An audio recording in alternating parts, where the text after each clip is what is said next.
கரத்தில் எங்களை தாழ்த்துகிறோம். மகிமையின் தேவன் இம்மட்டுமாய் எங்கள் மத்தியிலே துதிகளினாலும் ஸ்தோத்திரங்களினாலும் ஆராதனைகளினாலும் நீர் மகிமைப்பட்டபடினாலும் உமக்கு நன்றி. இப்பொழுதும் நீர் எங்களோடு கூட பேசுகிறதான ஒரு நேரம் ஆண்டவரே, உம்முடைய வார்த்தைகளை அனுப்புவீராக. ஆண்டவரே, வார்த்தையினால் புடமிடுவீராக, வார்த்தையினால் ஆசீர்வதிப்பீராக, வார்த்தையினால் எங்களை விருத்தியாக்குவீராக. உம்முடைய கிருபையுள்ள கரத்தில் எங்களை தாழ்த்துகிறோம். நீங்க பேசுங்க, நீங்க இடைபடுங்க. எங்கள் ஆண்டவர் இயேசு கிறிஸ்துவின் நாமத்தில் பிதாவே, அல்லேலூயா.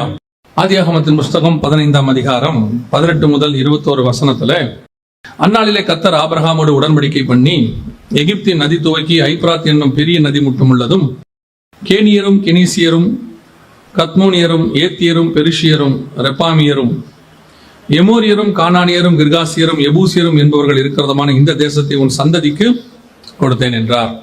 இது ஒரு ஆபிரகாமுக்கு சொல்லப்பட்டதான வாக்கு தத்தம் அல்லது ஆசீர்வாதம், எப்படி வேணா வச்சுக்கலாம். ஆண்டவர் இதை ஆபிரகாமுக்கு சொன்னார் என்று சொல்லி பார்க்கிறோம். பொதுவாக இந்த வாக்கு தத்தம் ஆசீர்வாதம் என்பது நமக்கு ஒரு பிரியமான ஒரு காரியம் இல்லையா? எந்த ஒரு காரியத்தை விட இந்த ஒரு ஆசீர்வாதமான வார்த்தை அப்படின்னு சொன்னா நமக்கு ரொம்ப இஷ்டம். ஆனா எது ஆசீர்வாதம் என்பதுதான் கேள்வி. இப்ப ஆசீர்வாதத்தை எல்லாரும் விரும்புகிறோம், எது ஆசீர்வாதம் என்பதுதான் கேள்வி. இந்த வசனம் சொல்லுகிறது, ஆபிரகாமுக்கு உனக்கும் உன் சந்ததிக்கும் இந்த தேசத்தை நான் உனக்கு கொடுத்தேன் அப்படின்னு சொல்றார். ஒரு வாக்குத்தத்தத்தை சுதந்திரிக்க வேண்டும் என்று சொன்னால் அதற்கு ஆண்டவர் சில வழிமுறைகளை வைத்திருக்கிறார். ஆண்டவர் வாக்கு பண்ணிடுவார், ஆண்டவர் வாக்கு பண்ணிடுறார், ஆண்டவர் பண்ணாமலாம் இல்ல, ஆண்டவர் வாக்கு பண்றார். ஆனால் அந்த வாக்கை நாம் எப்படி சுதந்திரிக்கிறோம், அதற்கான சில கிரியைகளை கர்த்தர் நம்மிடத்தில் எதிர்பார்க்கிறார். சில காரியங்களை கர்த்தர் நமக்கு சொல்றார். இந்த கடைசி காலத்துல இருக்கிற மிக மோசமான அல்லது தவறான உபதேசங்களில் ஒன்று என்னன்னா, நீங்க என்ன ஒண்ணுமே பண்ண வேண்டாம், கர்த்தர் உங்களுக்கு ஆசீர்வாதத்தை கொடுத்துருவாரு அப்படின்னு சொல்றாங்க. அப்படி எனக்கு தெரிஞ்சு வேதத்துல ஒன்று கூட இல்லை, ஒரு விஷயம் கூட கிடையாது. ஏன்னு சொன்னா எல்லாத்துக்கும் ஏதோ ஒரு கிரியையை கர்த்தர் நம்மிடத்தில் எதிர்பார்க்கிறார். நம்ம கிட்ட இல்லாம கர்த்தர் அதை செய்யறது இல்ல. கிரியை இல்லா விசுவாசம் செத்தது. சிலர் என்ன சொல்றாங்கன்னா, இல்ல கிருபையை கொண்டுதான் நம்ம ரட்சிக்கப்பட்டோம், கிருபையினால நிலைநிற்கிறோம், அப்படி இருக்கும்போது கிரியை அவசியம் இல்லை அப்படின்னு சொல்றாங்க. கிருபை கண்டிப்பாக, ஆனால் கிரியை நம்மிடத்தில் கர்த்தர் எதிர்பார்க்கிறார். இப்ப ரட்சிப்பு கிருபையினால் வருகிறது, ஆனால் அதற்கான கிரியையை கர்த்தர் நடப்பித்திருக்கிறார். இயேசு சிலுவையை கொண்டு போகாம ரட்சிப்பு நமக்கு வந்திருக்காது. இயேசு கல்வாரிக்கு போகாம ரட்சிப்பு வந்திருக்காது. கிருபையினால வருதுன்னா அவர் கிருபையினால அவரே பரலோகத்துல இருந்து ரட்சிப்பு வந்துச்சுன்னா இல்ல, அவரை தந்தருளி இவ்வளவாய் உலகத்தில் அன்பு தேர்ந்தார். பிதாவே ஒரு கிரியை செய்ய வேண்டியிருக்கு, அவரை தந்தருளி அவர் சிலுவை பாடுகளை சுமக்க வேண்டியிருக்கிறது. அப்படியானால் எல்லாவற்றுக்கும் ஒரு கிரியை இருக்கிறது, கர்த்தர் எதிர்பார்க்கிறார். எனக்கு தெரிஞ்ச வேதத்துல கர்த்தர் சோம்பேறிகளை ஆசீர்வதிக்கிறதே கிடையாது. அது ஆவிக்குரிய சோம்பேறியா இருந்தாலும் சரி, உலக பிரகாரமான சோம்பேறியா இருந்தாலும் சரி. நான் ரட்சிக்கப்பட்டேன், நான் ஞானஸ்நானம் எடுத்துட்டேன், அதனால வீட்டுல மல்லாக்கப்படுத்து ஜெபம் பண்ணிக்கிட்டே இருப்பேன், கர்த்தர் எனக்கு வானத்தை திறந்து கொட்டுவார்னா கொட்ட மாட்டார். யோசிச்சு பாருங்க, மன்னாவை கொடுக்குற ஆண்டவர் ஏன் அப்பமா கொடுக்கல? இல்லையா? மன்னா தானே போட்டாரு காலையில, அதுக்கு பதிலாக டெய்லி பிரெட்டாவே போட்டுடலாமே. பிரெட்டா, ஏன்னா இப்போ எலியாவுக்கு அப்படித்தானே கொண்டாந்து கொடுத்தாரு, அப்பமும் தண்ணீர் தானே கொண்டாந்து கொடுத்தாரு, தள்ளில் சுடப்பட்ட அடை அப்படித்தானே இருக்கு. டெய்லி காலையில போனா வெறும் பிரெட்டாவே இருந்தா எவ்வளவு ஈஸியா இருக்கும். ஏன் மன்னாவா கொடுக்கிறாரு? அதை கொண்டாந்து இடித்து பிழிந்து நம்ம என்ன செய்ய வேண்டியிருக்குது? சாப்பிட வேண்டியிருக்கிறது. நம்ம இடத்துல ஒரு கிரியை கர்த்தர் எதிர்பார்க்கிறார். சரி, போடுற ஆண்டவர் அப்படியே பொத்துக்கிட்டு கூடாரத்துக்குள்ளேயே போட்டிருக்கலாமே, ஏன் நீ போய் காலையில எடுங்கிறாரு? ஒரு கிரியை கர்த்தர் எதிர்பார்க்கிறார். இன்னைக்கு இந்த கிரியை அப்படிங்கறத அவங்க அதான் வசனமும் சொல்லுது, ரட்சிப்பு வருகிறது கிருபையினாலே, ஆனால் அது பூரணப்படுவது என்பது நம்ம கையில தான் இருக்கிறது. அப்படிதான் வசனம் சொல்லுது, உங்கள் ரட்சிப்பு பூரணப்பட பிரயாசப்படுங்கள், அனுதினமும் ரட்சிக்கப்பட பிரயாசப்படுங்கள் அப்படின்னு. முடிவு பரியந்தம் நிலைநிற்கிறவனே ரட்சிக்கப்படுவான். அப்ப கண்டிப்பாக நம்ம இடத்துல கர்த்தர் என்ன செய்யறாரு? ஒரு கிரியை எதிர்பார்க்கிறார். அப்ப எல்லா வாக்கு தத்தத்துக்கும் ஆண்டவர் இடத்துல இருந்து ஒரு கிரியை எதிர்பார்க்கப்படுகிறது. ஒரு வாக்கு தத்தத்தை சுதந்திரிப்பதற்கு, ஆசீர்வாதம் கொடுப்பதற்கு எல்லாத்துக்கும் இருக்கு. இப்ப கர்த்தர் உங்களுக்கும் வாக்கு பண்ணியிருப்பாரு, சொல்லி இருப்பாரு, நிறைய காரியங்கள் ஆண்டவர் வாழ்க்கையில செய்யறேன்னு சொல்லியிருப்பாரு. ஆனால் அதற்குரியதான ஒரு இடம், எனக்கு ரொம்ப ஆச்சரியப்பட்ட இடம் என்னன்னு கேட்டீங்கன்னா, ஆண்டவர் ஆபிரகாமை பார்த்து சொல்லுவாரு, நான் குறிக்கிற மலையிலே போய் ஈசாக்க பலி கொடுக்க முடியுமா? கர்த்தர் குறித்த இடத்திற்கு ஆபிரகாம் வந்தார் அப்படின்னு இருக்கு. சரி, அவர் தான் அப்படி செஞ்சாருன்னு பார்த்தா சீஷர்ல வர சொல்றார். 28ஆம் அதிகாரம் மத்தேயுல சீஷர்ல வர சொல்றார். எங்க வர சொல்றாரு கேட்டீங்கன்னா, என் சகோதரர்களை நான் குறித்த மலைக்கு வர சொல்லு அப்படின்பார். இந்த பர்டிகுலர் பிளேஸ், ஒரு இடத்துக்கு வர சொல்றாரு. ஏன் அவங்க இருக்கிற இடத்துக்கே அவங்க போய் பேசலாமே? அப்படின்னா கர்த்தர் அவங்க அங்க வரணும் என்று என்ன செய்யறாரு? எதிர்பார்க்கிறார். அதுதான் கிரியை. அவர் இருக்கிற இடத்துக்கு வந்து பேசுற ஆண்டவர் சில நேரத்துல அவர் குறிக்கிற இடத்துக்கு வர சொல்றார். அந்த மாதிரி கர்த்தர் நம்ம கிட்ட சில கிரியை எதிர்பார்ப்பார், இல்லாம அது நடக்காது. ஆண்டவர் சொல்லிட்டாருங்க நடக்கும் இல்ல, ஏதோ ஒன்றை நம்ம கிட்ட எதிர்பார்ப்பார். அப்ப நான் காண்பிக்கும் தேசத்துக்கு போ, உன் பெயரை பெருமைப்படுத்துவேன். போகாம அந்த பேர் என்ன ஆகாது? பெருமைப்படாது. நீங்க தான் பெருமைப்படுத்த போறீங்களே, நான் பாபிலோன்லயே இருந்துக்கிறேன் அப்படின்னு சொன்னா ஆகாது. கர்த்தர் சொல்ற இடத்துக்கு போகணும். அப்போ அந்த கிரியை வெரி இம்பார்ட்டன்ட். இப்ப ஆண்டவர் ஆபிரகாமுக்கு ஒரு வாக்கு பண்ணுகிறார், உனக்கும் உன் சந்ததிக்கும் இந்த தேசத்தை நான் கொடுத்தேன் அப்படின்னு சொல்றார். அதுக்கு ஆண்டவர் சில காரியங்களை கொடுக்கிறார், சில காரியங்களை சொல்லுகிறார். இப்போ அந்த ஆசீர்வாதம் நமக்கு உண்டு. ஆபிரகாமுடைய ஆசீர்வாதம் நமக்கு உண்டு. வாசிங்க, கலாத்தியருக்கு எழுதின நிருபம் 3ஆம் அதிகாரம் 14வது வசனத்தை வாசிங்க. 3:14 வாசிங்க. ஆபிரகாமுக்கு உண்டான ஆசீர்வாதம் கிறிஸ்து இயேசுவினால் புறஜாதிகளுக்கு வரும்படியாகவும், நல்ல கவனிங்க, புறஜாதிகளுக்கு வரும்படியாகவும் ஆவியை குறித்து சொல்லப்பட்ட வாக்குத்தத்தத்தை நாம் விசுவாசத்தினாலே பெரும்படியாகவும் இப்படி ஆயிற்று. ஆபிரகாமுக்கு உண்டான ஆசீர்வாதம் கிறிஸ்து இயேசுவினால் புறஜாதிகளுக்கு வரும்படி நமக்கு. அப்ப ஆபிரகாமு கிட்ட சொல்லப்பட்ட எல்லா ஆசீர்வாதங்களும் என்ன செய்யும்? நமக்கும் வரும். அது நமக்கு தான் வரும். பல நேரத்தில் இந்த ஆசீர்வாதத்தை குறித்ததான ஒரு சந்தேகம் இருக்கு. ஒருவேளை நான் கொண்டு வந்ததுக்கு ஆண்டவர் வேற ஒரு காரியத்தை சொல்றாரு, அதோட சேர்க்கிறாரு, நான் அதையும் உங்களுக்கு சொல்றேன். அப்போ ஆபிரகாமுக்கு உண்டான ஆசீர்வாதம் புறஜாதிக்கு வரும்படியாக அப்படின்னு இருக்கு. இந்த ஆபிரகாமுடைய ஆசீர்வாதம் முதல்ல என்ன? இப்ப சுதந்திரிக்கிறத பத்தி நம்ம அடுத்து பேசுவோம். எப்படி சுதந்திரிக்கலாம், நான் வந்தது எப்படி சுதந்திரிக்கலாம்ன்றத சொல்றதுக்கு தான். ஆனால் இப்போ இந்த ஆபிரகாமுடைய ஆசீர்வாதம் அப்படின்னா முதல்ல என்ன அப்படின்னு நமக்கு தெரியணும். பாருங்களேன், தெரிஞ்சுட்டு அதுக்கப்புறமா, ஏன்னா நிறைய நேரத்துல இந்த வசனத்தை நம்ம தவறா புரிஞ்சுக்கிட்டோமோ, அல்லது இந்த வசனம் நமக்கு தவறாக ப்ரொஜெக்ட் ஆயிடுச்சோ அப்படின்னு நான் நினைக்கிறேன். இந்த ஒரு வசனத்தை வச்சுக்கிட்டு ஆபிரகாமுடைய ஆசீர்வாதத்தை கர்த்தர் நமக்கு தருவார்னு சொல்லி பணத்தை, ஆஸ்திய, சம்பாத்தியத்தை, இடம் கொண்டு போகாத மட்டும், பூமி தாங்காத மட்டும் இப்படிலாம் சொல்றாங்க. ஆனால் இதைத்தான் வேதம் சொல்லுதா? இதை குறித்துதான் ஆண்டவர் சொல்லி இருக்கிறாரா அப்படின்னு கேட்டீங்கன்னா, முதலாவது ஆண்டவர் ஆபிரகாமை எங்க ஆசீர்வதிக்கிறார்னு பாருங்களேன். வாசிங்க, ஆதியாகமத்தின் புத்தகம் 12ஆம் அதிகாரம் 2வது வசனம் வாசிங்க. நான் உன்னை பெரிய ஜாதியாக்கி உன்னை ஆசீர்வதித்து உன் பேரை பெருமைப்படுத்துவேன். இதுதான் கர்த்தர் கொடுக்கிற ஃபர்ஸ்ட் ஆசீர்வாதம். முதல் ஆசீர்வாதம் கர்த்தர் சொல்றது, நான் உன்னை ஆசீர்வதித்து உன் பேரை பெருமைப்படுத்துவேன். இப்ப இந்த சொல்லும் போது அவர் பேர் என்ன? இத சொல்லும் போது அவருடைய பேர் என்ன? ஆபிராம். ஆபிரகாம் கிடையாது. ஆபிரகாம் என்று மாறுறது 17ஆம் அதிகாரத்துல தான் மாறுது. இத சொல்லும் போது உன் பேரை பெருமைப்படுத்துவேன் ஆண்டவர் சொல்லும் போது அவர் பேர் என்னவா இருக்கு? ஆபிராம் அப்படின்னு இருக்கு. இந்த ஆபிராம் அப்படிங்கிற பேர் இன்னைக்கு உலகம் முழுக்க இருக்கா? ஆபிரகாம் இருக்கா? ஏன் அந்த ஆபிராம் என்ற பேர் இல்ல? உன் பேரை பெருமைப்படுத்துவேன் கர்த்தர் சொன்னது ஆபிராம் சொல்ற இடத்துலதான். அவர் ஆபிராமை நோக்கி, அந்த இடத்துல வசனம் இருக்குது, கர்த்தர் ஆபிராமை நோக்கி. அந்த வசனம் என்ன சொல்றது? 12:2. நான் உன்னை பெரிய ஜாதியாக்கி உன்னை ஆசீர்வதித்து உன் பேரை பெருமைப்படுத்துவேன். அதை சொல்லும் போது 1வது வசனம் சொல்லுது கர்த்தர் ஆபிராமை நோக்கி. அப்படின்னா ஆபிராம்ங்கிற பேரை பார்த்து தான் கர்த்தர் சொல்றாரு. இப்ப ஆபிரகாமுக்கு ஆபிராமுக்கு உள்ள வித்தியாசம் அப்புறம் பார்த்துக்கலாம். ஆனால் இந்த ஆபிராம்ங்கிற பேர் இன்னைக்கு உலகம் முழுக்க இல்ல. வைக்கிற அத்தனை பேர் எதுதான் வைக்கிறோம்? ஆபிரகாம் அப்படின்னு தான் வைக்கிறோம். ஆபிராம் என்பதற்கு மேலான தகப்பன், ஹை ஃபாதர் அப்படின்னு அர்த்தம். ஆபிரகாம் என்பதற்கு ஃபாதர் ஆஃப் மெனி நேஷன்ஸ், ஜாதிகளின் தகப்பன் அப்படின்னு அர்த்தம். அப்ப இந்த ஆபிராம்ங்கிற பேரை சொல்லும் பொழுது உன் பேரை பெருமைப்படுத்துவேங்கிற பேரு இன்னைக்கு எங்கேயுமே யாருக்கும் வைக்கப்படுகிறது இல்லை. பெரும்பாலும் எல்லாம் ஆபிரகாம் தான் வைக்கிறோம். 99.99 யாராவது ஆபிராம்னு வைக்கிறவங்க இருக்கிறாங்க. நான் சொல்றது 99.99 ஆபிரகாம் தான் வைக்கிறோம். அப்ப இந்த தீர்க்க தரிசனம், இந்த ஆசீர்வாதம் எங்கே நிறைவேறுச்சு அப்படின்னு பாத்தீங்கன்னா, இது வசனம் சொல்லுது ஆபிரகாமுக்கு உண்டான ஆசீர்வாதம் புறஜாதியாருக்கு வரும்படியாக கிறிஸ்து இயேசுவினால் அப்படின்னு. அப்ப இந்த ஆசீர்வாதம் எங்க வந்துச்சு அப்படின்னு பாத்தீங்கன்னு சொன்னா, இப்போ ஆண்டவர் சொல்றாரு, இப்ப ஆபிரகாம் பேரே இருக்கட்டும், ஆபிரகாம் கூட இருக்கட்டும், அந்த பேரு நீங்க ஒரு வேலை இல்லைங்க, அவர் ஆபிரகாம் தான் சொல்லியிருப்பாரு, அப்படி கூட இருக்கட்டும். இந்த ஆபிரகாம்ங்கிற பேரு இன்னை வரைக்கும் இருந்தாலும் இந்த பூமி அழியும் போது ஆபிரகாம் பேரு என்னவாயிடும்? அழிஞ்சு போயிடும். பழைய வானமும் பழைய பூமியும் ஒளிஞ்சு போகும்போது இதுவும் ஒளிஞ்சிடும். ஆனா ஒளியாத அந்த ஒரு நாமம் இருக்கு. என்னன்னு கேட்டீங்கன்னா, ஆண்டவர் சபையை பார்த்து சொல்றாரு, ஜெயம் கொள்ளுகிறவன் எவனோ அவனை, அவனுடைய பெயரை என் பிதாவுக்கு முன்பாக அறிக்கையிடுவேன். உன் பேரை பெருமைப்படுத்துவேன் எங்க இருக்குது? மனுஷனுக்கு முன்பாக படுத்துறது இல்ல. இப்படி எடுத்துக்கோங்க. ஆபிரகாம் பேரு ஆபிரகாமுக்கு அப்புறம் பைபிள்ல யாருக்கு இருக்கு? ஆபிரகாம்ங்கிற பேரு ஆபிரகாமுக்கு அப்புறம் பைபிள்ல யாருக்கு இருக்கு? புதிய ஏற்பாடு முடிகிற வரைக்கும் யாருக்கும் இல்ல. அப்படிதானே? 4000 வருஷமா பைபிள்ல வேற யாருக்குமே அந்த பேர் வைக்கப்படல. நம்ம வைக்கிறோம், அது வேற விஷயம். அங்க வைக்கப்படல. இப்ப இந்த உலகம் அழியும் போது அந்த பேரும் அழிஞ்சிரும்.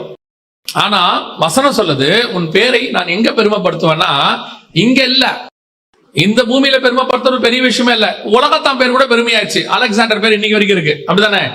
மகா அலெக்சாண்டர், அவர் கிமு 3ஆம் நூற்றாண்டுல வாழ்ந்தவர். இன்னைக்கு வரைக்கும் அவர் பேர் இருக்கா இல்லையா? அவர் பிலீவரே கிடையாது. நான் சொல்ல உங்களுக்கு புரியுதா? எத்தனையோ நான் பிலீவர் பேர் கூட என்ன இருக்கு பூமியில, பெருசா தான் இருக்குது. அப்ப கர்த்தர் உண்மையிலே உன் பேரை பெருமைப்படுத்துவது எங்கன்னா இங்க இல்ல, பிதாவுக்கு முன்பாக நம்முடைய பேரை கர்த்தர் பெருமைப்படுத்துவார். அதுதான் உன் பேரை நான் பெருமைப்படுத்துவேன். எங்க சொல்வாரு? ஜெயம் கொள்ளுகிறவன் எவனோ அவனுடைய நாமத்தை என் பிதாவுக்கு முன்பாக நான் அறிக்கையிடுவேன். அங்க போய் பிதா கிட்ட சொல்வாரா, இந்த பயதா ஆண் நமக்காக இவ்வளவு காரியங்கள் பூமியில செஞ்சான், நமக்காக இவ்வளவு காரியத்தை செஞ்சுட்டு. இது அவர் சொல்லும் போது டோட்டல் ஹெவனும் கவனிக்கும். ஏன்னா இயேசு பேசுறாருன்னா ஹெவன் கவனிக்கும். கோடான கோடி தூதர்களுக்கு முன்பாக, பரிசுத்தவான்களுக்கு முன்பாக, பிதாவுக்கு முன்பாக அந்த இடத்துல உங்க பேரையும் என் பேரையும் கர்த்தர் பெருமைப்படுத்துவார். இதுதான் அவனுக்கு உண்டான ஆசீர்வாதம், இயேசுவின் வழியாய் புறஜாதிக்கு வர்றது. இப்ப புரியுதா? இரண்டாவது அவர் சொல்றாரு 14ஆம் அதிகாரத்துல அப்பமும் ரசமும் கொண்டு வந்து அவர் கொடுப்பார். உங்களுக்கு தெரியும், 18-19 வசனம் வாசிங்க. 14-18-19. அப்பமும் திராட்சை ரசமும் கொண்டு வந்து அவனை ஆசீர்வதித்து வானத்தையும் பூமியும் உடையவராகிய உன்னதமான தேவனுடைய ஆசீர்வாதம் ஆபிரகாமுக்கு உண்டாவதாக. நல்ல கவனிங்க, இந்த கம்யூனியன் இரண்டாவது, இந்த ஆசீர்வாதமும் ஒரு ஆபிரகாமுடைய சந்ததி ஆகிய இஸ்ரவேலர்களுக்கு போகவே இல்லை. இது நின்னு போச்சு. அது திருப்பி இயேசு கிறிஸ்து எடுத்து புறஜாதியராகிய உங்களுக்கும் எனக்கும் தான் கொடுத்திருக்கிறார். வசனம் சொல்லுது, உங்களுக்கு ஒப்புவித்ததை கர்த்தரிடத்தில் பெற்றுக்கொண்டேன். அப்ப கம்யூனியன் யாருக்கு வந்துச்சு? யாருக்கு வந்துச்சு? புறஜாதியாருக்கு, கொரிந்தியருக்கு தான் எழுதப்படுது. அப்படின்னா என்ன அர்த்தம்? ஆபிரகாமுக்கு கொடுக்கப்பட்ட அந்த ஆசீர்வாதம், அப்பமும் ரசமும் கிறிஸ்து இயேசுவின் வழியாக, ஆண்டவர் வழியாக புறஜாதியாக நமக்கு அது வந்திருக்கிறது. இந்த ஆசீர்வாதமும் நமக்கு தான் வந்துச்சு. மூணாவது 22ஆம் அதிகாரம் 17வது வசனம். நல்ல கவனி, இந்த வசனம் சொல்லுது, உன் சந்ததி வானத்து நட்சத்திரத்தை போல. இதே காரியத்தை சொல்லும் போது 15:5 என்ன சொல்றாரு பாருங்க. 15:5 அவர் அவனை வெளியே அழைத்து, நீ வானத்தை அண்ணார்ந்து பார், நட்சத்திரங்களை எண்ண உன்னாலே கூடுமானால் அவைகளை எண்ணு என்று சொல்லி, பின்பு அவனை நோக்கி, உன் சந்ததி இவ்வண்ணமாய் இருக்கும் என்றார். நல்ல கவனிங்க, இது மூணாவது ஆசீர்வாதம். இது என்ன ஆசீர்வாதம்? உன் சந்ததி எண்ணி முடியாததாக இருக்கும் அப்படின்னு இருக்கு. சரி, இந்த ஆசீர்வாதம் இஸ்ரவேலுக்குரியதா அப்படின்னு பாத்தீங்கன்னா, வெளிப்படுத்தல் 7ஆம் அதிகாரம் 1 முதல் 8 வசனத்துல கடைசியா ஆயிடவர் அரசாட்சியில இருக்க போகிற இஸ்ரவேலுடைய எண்ணிக்கையை எண்ணிடுவார் ஆண்டவர். ஒவ்வொரு கோத்திரத்திலிருந்தும் 12,000 இருக்கும். 12 கோத்திரத்துல இருந்து 1,44,000 பேரை பத்தி 7ஆம் அதிகாரம் 1 முதல் 8 வசனத்துல இருக்கும். அப்படின்னா இஸ்ரவேலுடைய கோத்திரத்தை எண்ணியாச்சு.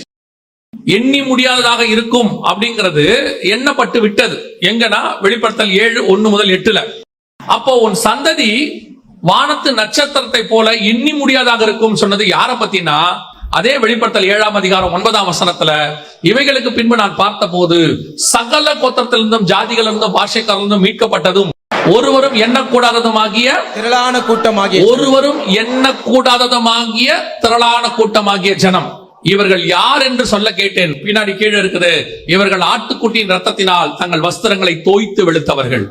இதுவும் புறஜாதியாரை குறித்து, உங்களை குறித்தும் என்னை குறித்து தான் சொல்லப்பட்டிருக்கிறது. ஆபிரகாமுக்கு உண்டான ஆசீர்வாதம் இயேசு கிறிஸ்துவின் வழியாக புறஜாதியாருக்கு வந்துடுச்சு.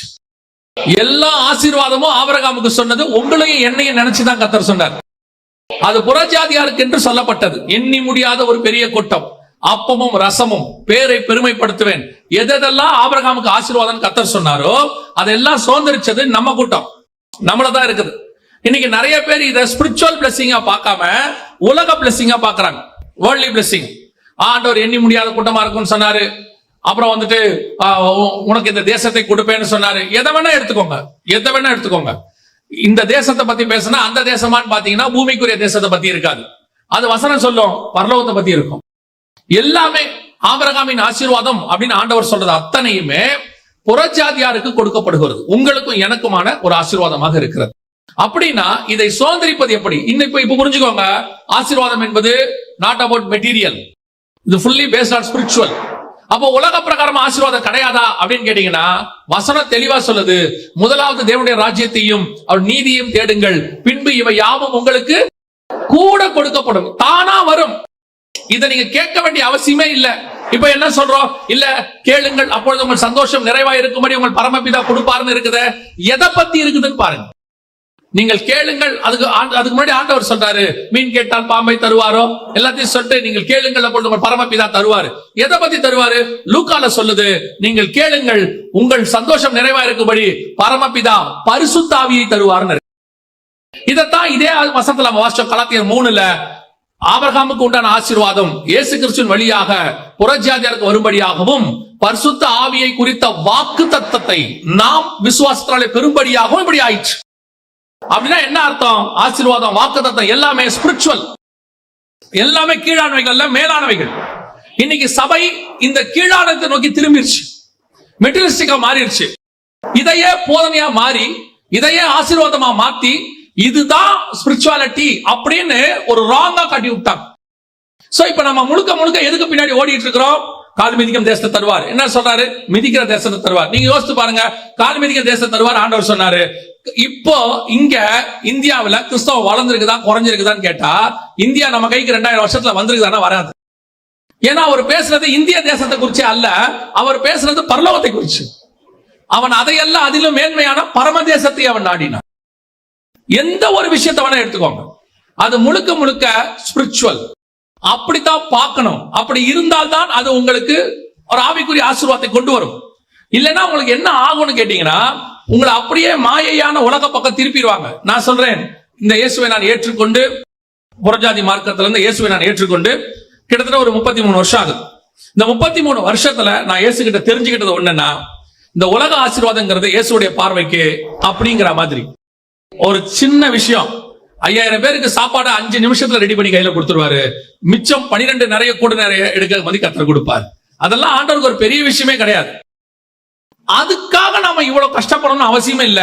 அதுக்காகத்தான் இயேசு சிலுவைக்கு போகணும்ன்ற அவசியமும் இல்லை. நம்மள பணக்காரராக்கிறதுக்கு அவரையே வந்து இங்க சிலுவைக்கு போனோம். நிறைய பேர் போதிக்கிறாங்க, நம்ம ஐஸ்வர்யனாக்கும்படி அவர் தரித்திரர் ஆனார். ஏன் அதுக்கு முன்னாடி எல்லாம் ஏழையா இருந்தாங்களா? பவுல் ஏழையா இருந்தாரு. அதுக்கு முன்னாடி பவுல் பணக்காரனா தானே இருந்தாரு. கொர்நேலியஸ் ஏழையா இருந்தாரா? அவரை பணக்காரராக்கிறதுக்கு இயேசு சிலுவைக்கு போனாரான்னா, இயேசுக்காக அவங்க ஏழை ஆயிட்டாங்க. அவங்க இயேசுக்காக எல்லாவற்றையும் நஷ்டமும் குப்பையும் என்று விட்டாங்கன்ற ஒழிய, நமக்காக அவர் அப்படி. அப்ப அந்த வசனத்துக்கான அர்த்தம் வேற. நம்ம ஐஸ்வர்யனாக்கும்படி சிமரான் சபைக்கு சொல்றாரு, ஐஸ்வர்யம் உள்ளவனா இருந்தும் உனக்கு இருக்கும் தரித்திரத்தை நான் அறிந்திருக்கிறேன். அவர் பேசுறது ஸ்பிரிச்சுவாலிட்டி. இன்னைக்கு சபை வசனத்தை ஸ்பிரிச்சுவலா பார்க்காம லிட்டரலா அப்படியே எடுத்துக்கிச்சு. அதனுடைய விளைவு என்ன ஆயிருச்சு? ஸ்பிரிச்சுவல் வெளிப்பாடு கிடைக்காம போயிருச்சு சர்ச்சுக்கு. சபை பூமிக்குரிய நோக்கியே ஓடுது, இதுக்கு பின்னாடியே இருக்கு. அதனுடைய விளைவாக ஆவிக்குரிய ஆசீர்வாதத்தை சுதந்திரிக்கவே முடியல கடந்த 30-40 வருஷமா. அதுக்கு முன்னாடி அப்படி இல்ல. இதுக்கு முன்னாடி இருந்த பரிசுத்தவான்கள் ஸ்பிரிச்சுவாலிட்டி தான் கான்சென்ட்ரேட் பண்ணாங்க, வேர்ல்ட்லியா கான்சென்ட்ரேட் பண்ணல. அவங்க முழுக்க முழுக்க ஸ்பிரிச்சுவாலிட்டியை கான்சென்ட்ரேட் பண்ணாங்க. வேர்ல்ட்லியாவும் கர்த்தர் அவங்களை ஆசீர்வதிச்சார், பிளஸ் பண்ணார். என்ன வேணுமோ அதை கர்த்தர் கொடுத்தார். அவங்கள ஒன்னும் ஆண்டவர் கொடுக்காமலாம் விடல. இன்னைக்கு நீங்க எதுக்கு பின்னாடி ஓடுறீங்க? உங்களுக்கு 23 சங்கீதம் தெரியும் நினைக்கிறேன். என் ஜீவனுள்ள நாளெல்லாம் நன்மையும் கிருபையும் என்னை தொடரும். அதோட அர்த்தம் என்னன்னா, கர்த்தர் மேய்க்கிற இடத்துல நான் மேய்ஞ்சிக்கிட்டே இருப்பேன், நன்மையும் கிருபையும் பின்னாடி வந்துகிட்டே இருக்கும் அர்த்தம். அவ்வளவுதான். இன்னைக்கு நீங்க என்ன பண்றோம்? நாம எல்லாரும் நன்மையை கிருபையை தேடி ஓடிட்டு இருக்கிறோம். கர்த்தர் பின்னாடி வர மாட்டார். கர்த்தர் சொல்ற இடத்துல நம்ம மேய்ஞ்சிக்கிட்டே இருந்தோம்னா நன்மையும் கிருபையும் பின்னாடி தானா வரும். அந்தந்த காலகட்டத்தில் அது தானா வரும். நம்ம கேட்க வேண்டியதே இல்ல. அப்பப்போ என்னென்ன வேணுமோ அதை ஆண்டவர் கொடுத்து ஆசீர்வதிக்க வல்லமை உள்ளவராய் இருக்கிறார். அல்லேலூயா. அப்ப நம்முடையதான தேவை என்ன? அதுதான் எது உண்மையான ஆசீர்வாதம், அதை நீங்க புரிஞ்சுக்கணும். இப்போ அந்த மெய்யான ஆசீர்வாதத்தை பற்றி இப்போ உங்களுக்கு புரிஞ்சிருக்கும். ஆபிரகாமுக்கு ஆண்டவர் எதெல்லாம் சொன்னாரோ எல்லாமே எதை பத்தி இருக்குது? ஸ்பிரிச்சுவாலிட்டி, மேலானவைகளை குறித்து இருக்கு. இப்ப இங்க ஆண்டவர் ஒரு வார்த்தை சொல்றாரு. ஆதியாகமத்தின் புஸ்தகம் 15ஆம் அதிகாரம் நான் வாசிச்ச வசனத்துல, நீ இருக்கிற இந்த தேசத்தை, இந்த பூமியை உனக்கும் உன் சந்ததிக்கும், இந்த தேசத்தை உன் சந்ததிக்கு கொடுத்தேன் என்றார். இதை சுதந்திரிப்பதற்கு, இந்த தேசத்தை சுதந்திரிப்பதற்கு ஆபிரகாம் என்னென்னலாம் செய்தார், ஆண்டவர் என்ன காரியம் சொல்றாரு, அவர் சந்ததி என்ன செஞ்சுச்சு, அதைத்தான் நாம இன்னைக்கு பார்க்க போகிறோம். ஆக்சுவலா இதுதான் நீங்க உங்களோட கூட பேச வேண்டியதான மிக முக்கியமான செய்தியாக இருந்துச்சு. என்ன எப்படி சுதந்திரிப்பதற்கு அவர்கள் என்ன செய்தார்கள் அப்படின்னு சொன்னா, முதலாவது வாசிங்க ஆதியாகமத்தின் புஸ்தகம் 13ஆம் அதிகாரம் 17வது வசனத்தை வாசிங்க.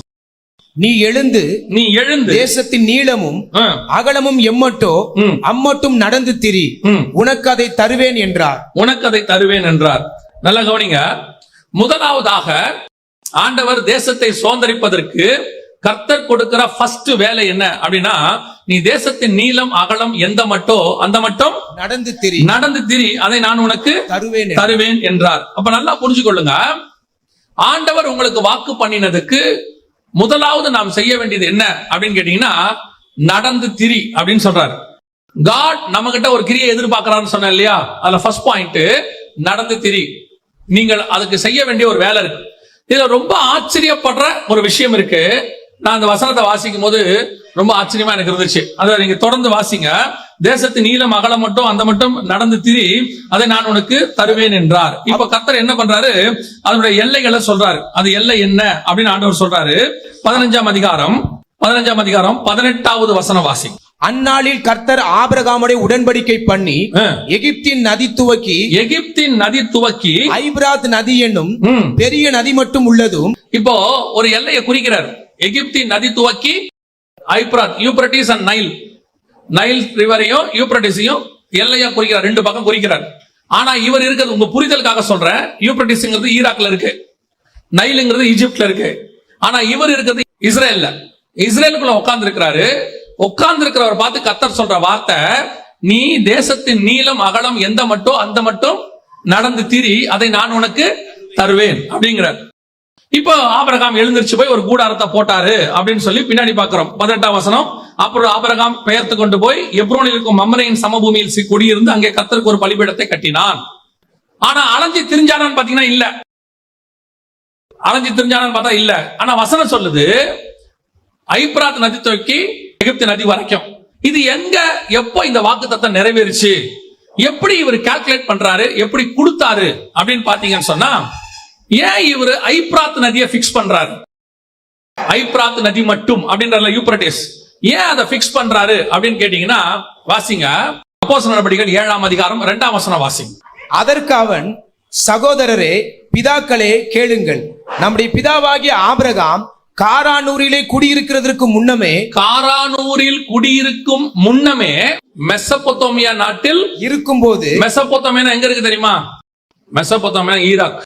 மெசபொத்தோமியா தான் ஈராக். அப்படின்னா என்ன அர்த்தம்னா, 2 நதிகளுக்கு உட்பட்ட இடம் அப்படிங்கிறதுக்கு பேர் தான் மெசபொத்தோமியாம்பாங்க.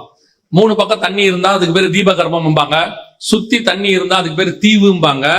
2 பக்கம் தண்ணி இருந்து நடுவுல லேண்ட் இருந்தா அதுக்கு மெசபொத்தோமியாம்பாங்க. இது பாபிலோனிய வார்த்தை.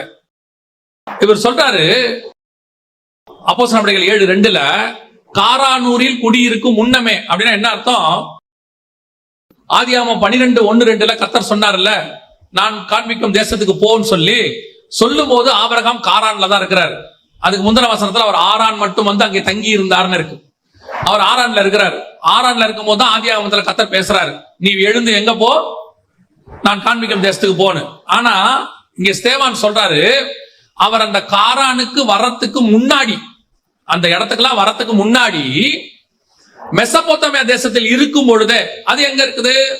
ஆதியாகமம் 11:31 தேராகு தன் குமாரனாகிய ஆபிரகாமையும் லோத்துவையும் தன் மருமகளாகிய சாராளையும் கூட்டிக் கொண்டு ஊர் என்கிற கல்தேயருடைய பட்டணம் இருக்குல்ல, அதான் மெசபொத்தோமியா, அதான் பாபிலோன், அதான் ஈராக்கு, அதான் சினையார் தேசம், எல்லாம் தான் ஒரே பேர் தான். அது அங்கிருந்து புறப்படுறதான் கர்த்தர் சொல்றார், மெசபொத்தோமியா தேசத்தில் இருக்கும் பொழுதே. இப்போ ஆபிரகாம் கானானுக்கு வந்துட்டாரு.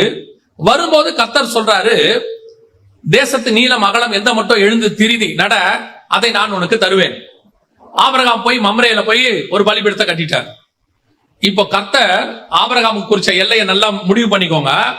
வாக்கு பண்ணினது கானானுக்கு வந்த பிறகுதான் வாக்குத்தத்தத்தை பண்றாரு. ஆனா கணக்கு எங்க வச்சுக்கிட்டாருன்னு கேட்டீங்கன்னா, அவன் எப்போ அவருடைய வார்த்தையை கேட்டு முதல்ல ஃபர்ஸ்ட் ஸ்டெப் எடுத்து வச்சானோ அங்கிருந்தே கர்த்தர் கணக்கு வச்சுக்கிட்டாரு. அதுல இருந்து உன் எல்லையை நான் குறிக்கிறேன் என்று கர்த்தர் சொல்லுகிறார். பல நேரத்துல நீங்க நான் நினைக்கிறது என்ன, நான் ஊழியத்துக்கு வந்துட்டேன், ஊழியத்துக்கு வந்த பிறகு கர்த்தர் எனக்கு வாக்கு பண்றாரு, அல்லது ஒரு சிச்சுவேஷன் வருது கர்த்தர் எனக்கு ஒரு வாக்கு பண்றாரு, அந்த இடத்துல கர்த்தர் சொல்ல உண்மை, அந்தந்த சிச்சுவேஷனுக்கு ஒரு வாக்கு தத்தம் கர்த்தர் கொடுக்கிறார். ஏன்னா அந்த வாக்கு தத்தம் தான் உங்களை என்னையும் வாழ வைக்குது. அந்த நேரத்துக்கு அதுதான் ஜீவன். பெரிய பிரச்சனை ஒண்ணு வருது, அந்த நேரத்துல கர்த்தர் சொல்லுவார், ஒரு வார்த்தையை சொல்லுவார், அது உங்களை ஓட வைக்கும். தொடர்ந்து வாழ்றதுக்கு அந்த வாக்கு தத்தம் நமக்கு ஆக்சிஜன் மாதிரி இருக்கு, மாற்றுக்கிறதே இல்ல. ஆனா உங்களுக்கு எனக்கு கர்த்தர் பிக்ஸ் பண்ற எல்லை எது தெரியுமா? இன்னைக்கு கொடுக்கிற வாக்குத்தத்தம் அல்ல, இன்னைக்கு நடக்கிற சம்பவம் அல்ல. என்னைக்கு முதல்ல கர்த்தரை சொந்த ரட்சகராக ஏற்றுக்கொண்டு முதல் ஸ்டெப்ப வச்சோமோ அன்னைக்கே கர்த்தர் உங்களை என்னையும் கர்த்தர் முடிவு பண்ணிட்டார். அதுதான் எல்லைன்னு கர்த்தர் அன்னைக்கே வச்சுக்கிட்டார். நம்ம தான் நினைச்சுக்கிறோம் கர்த்தர் இப்ப நம்மளை வேறு பிரிச்சாரு. இன்னைக்கு இன்று முதல் ஆசீர்வதிப்பார். ஆண்டவர் சொல்றத நம்ம எடுத்துக்கிறோம். எப்படி எடுத்துக்கிறோம்? அப்புறம் கேட்கிறோம், ஆண்டவருக்கு இன்னும் ஆண்டவர் சொல்லாம இருக்கிறாரு, செய்யாம இருக்கிறாரு. நான் இப்ப உங்களுக்கு சொல்றேன், வசனத்தின்படி சொல்றேன்.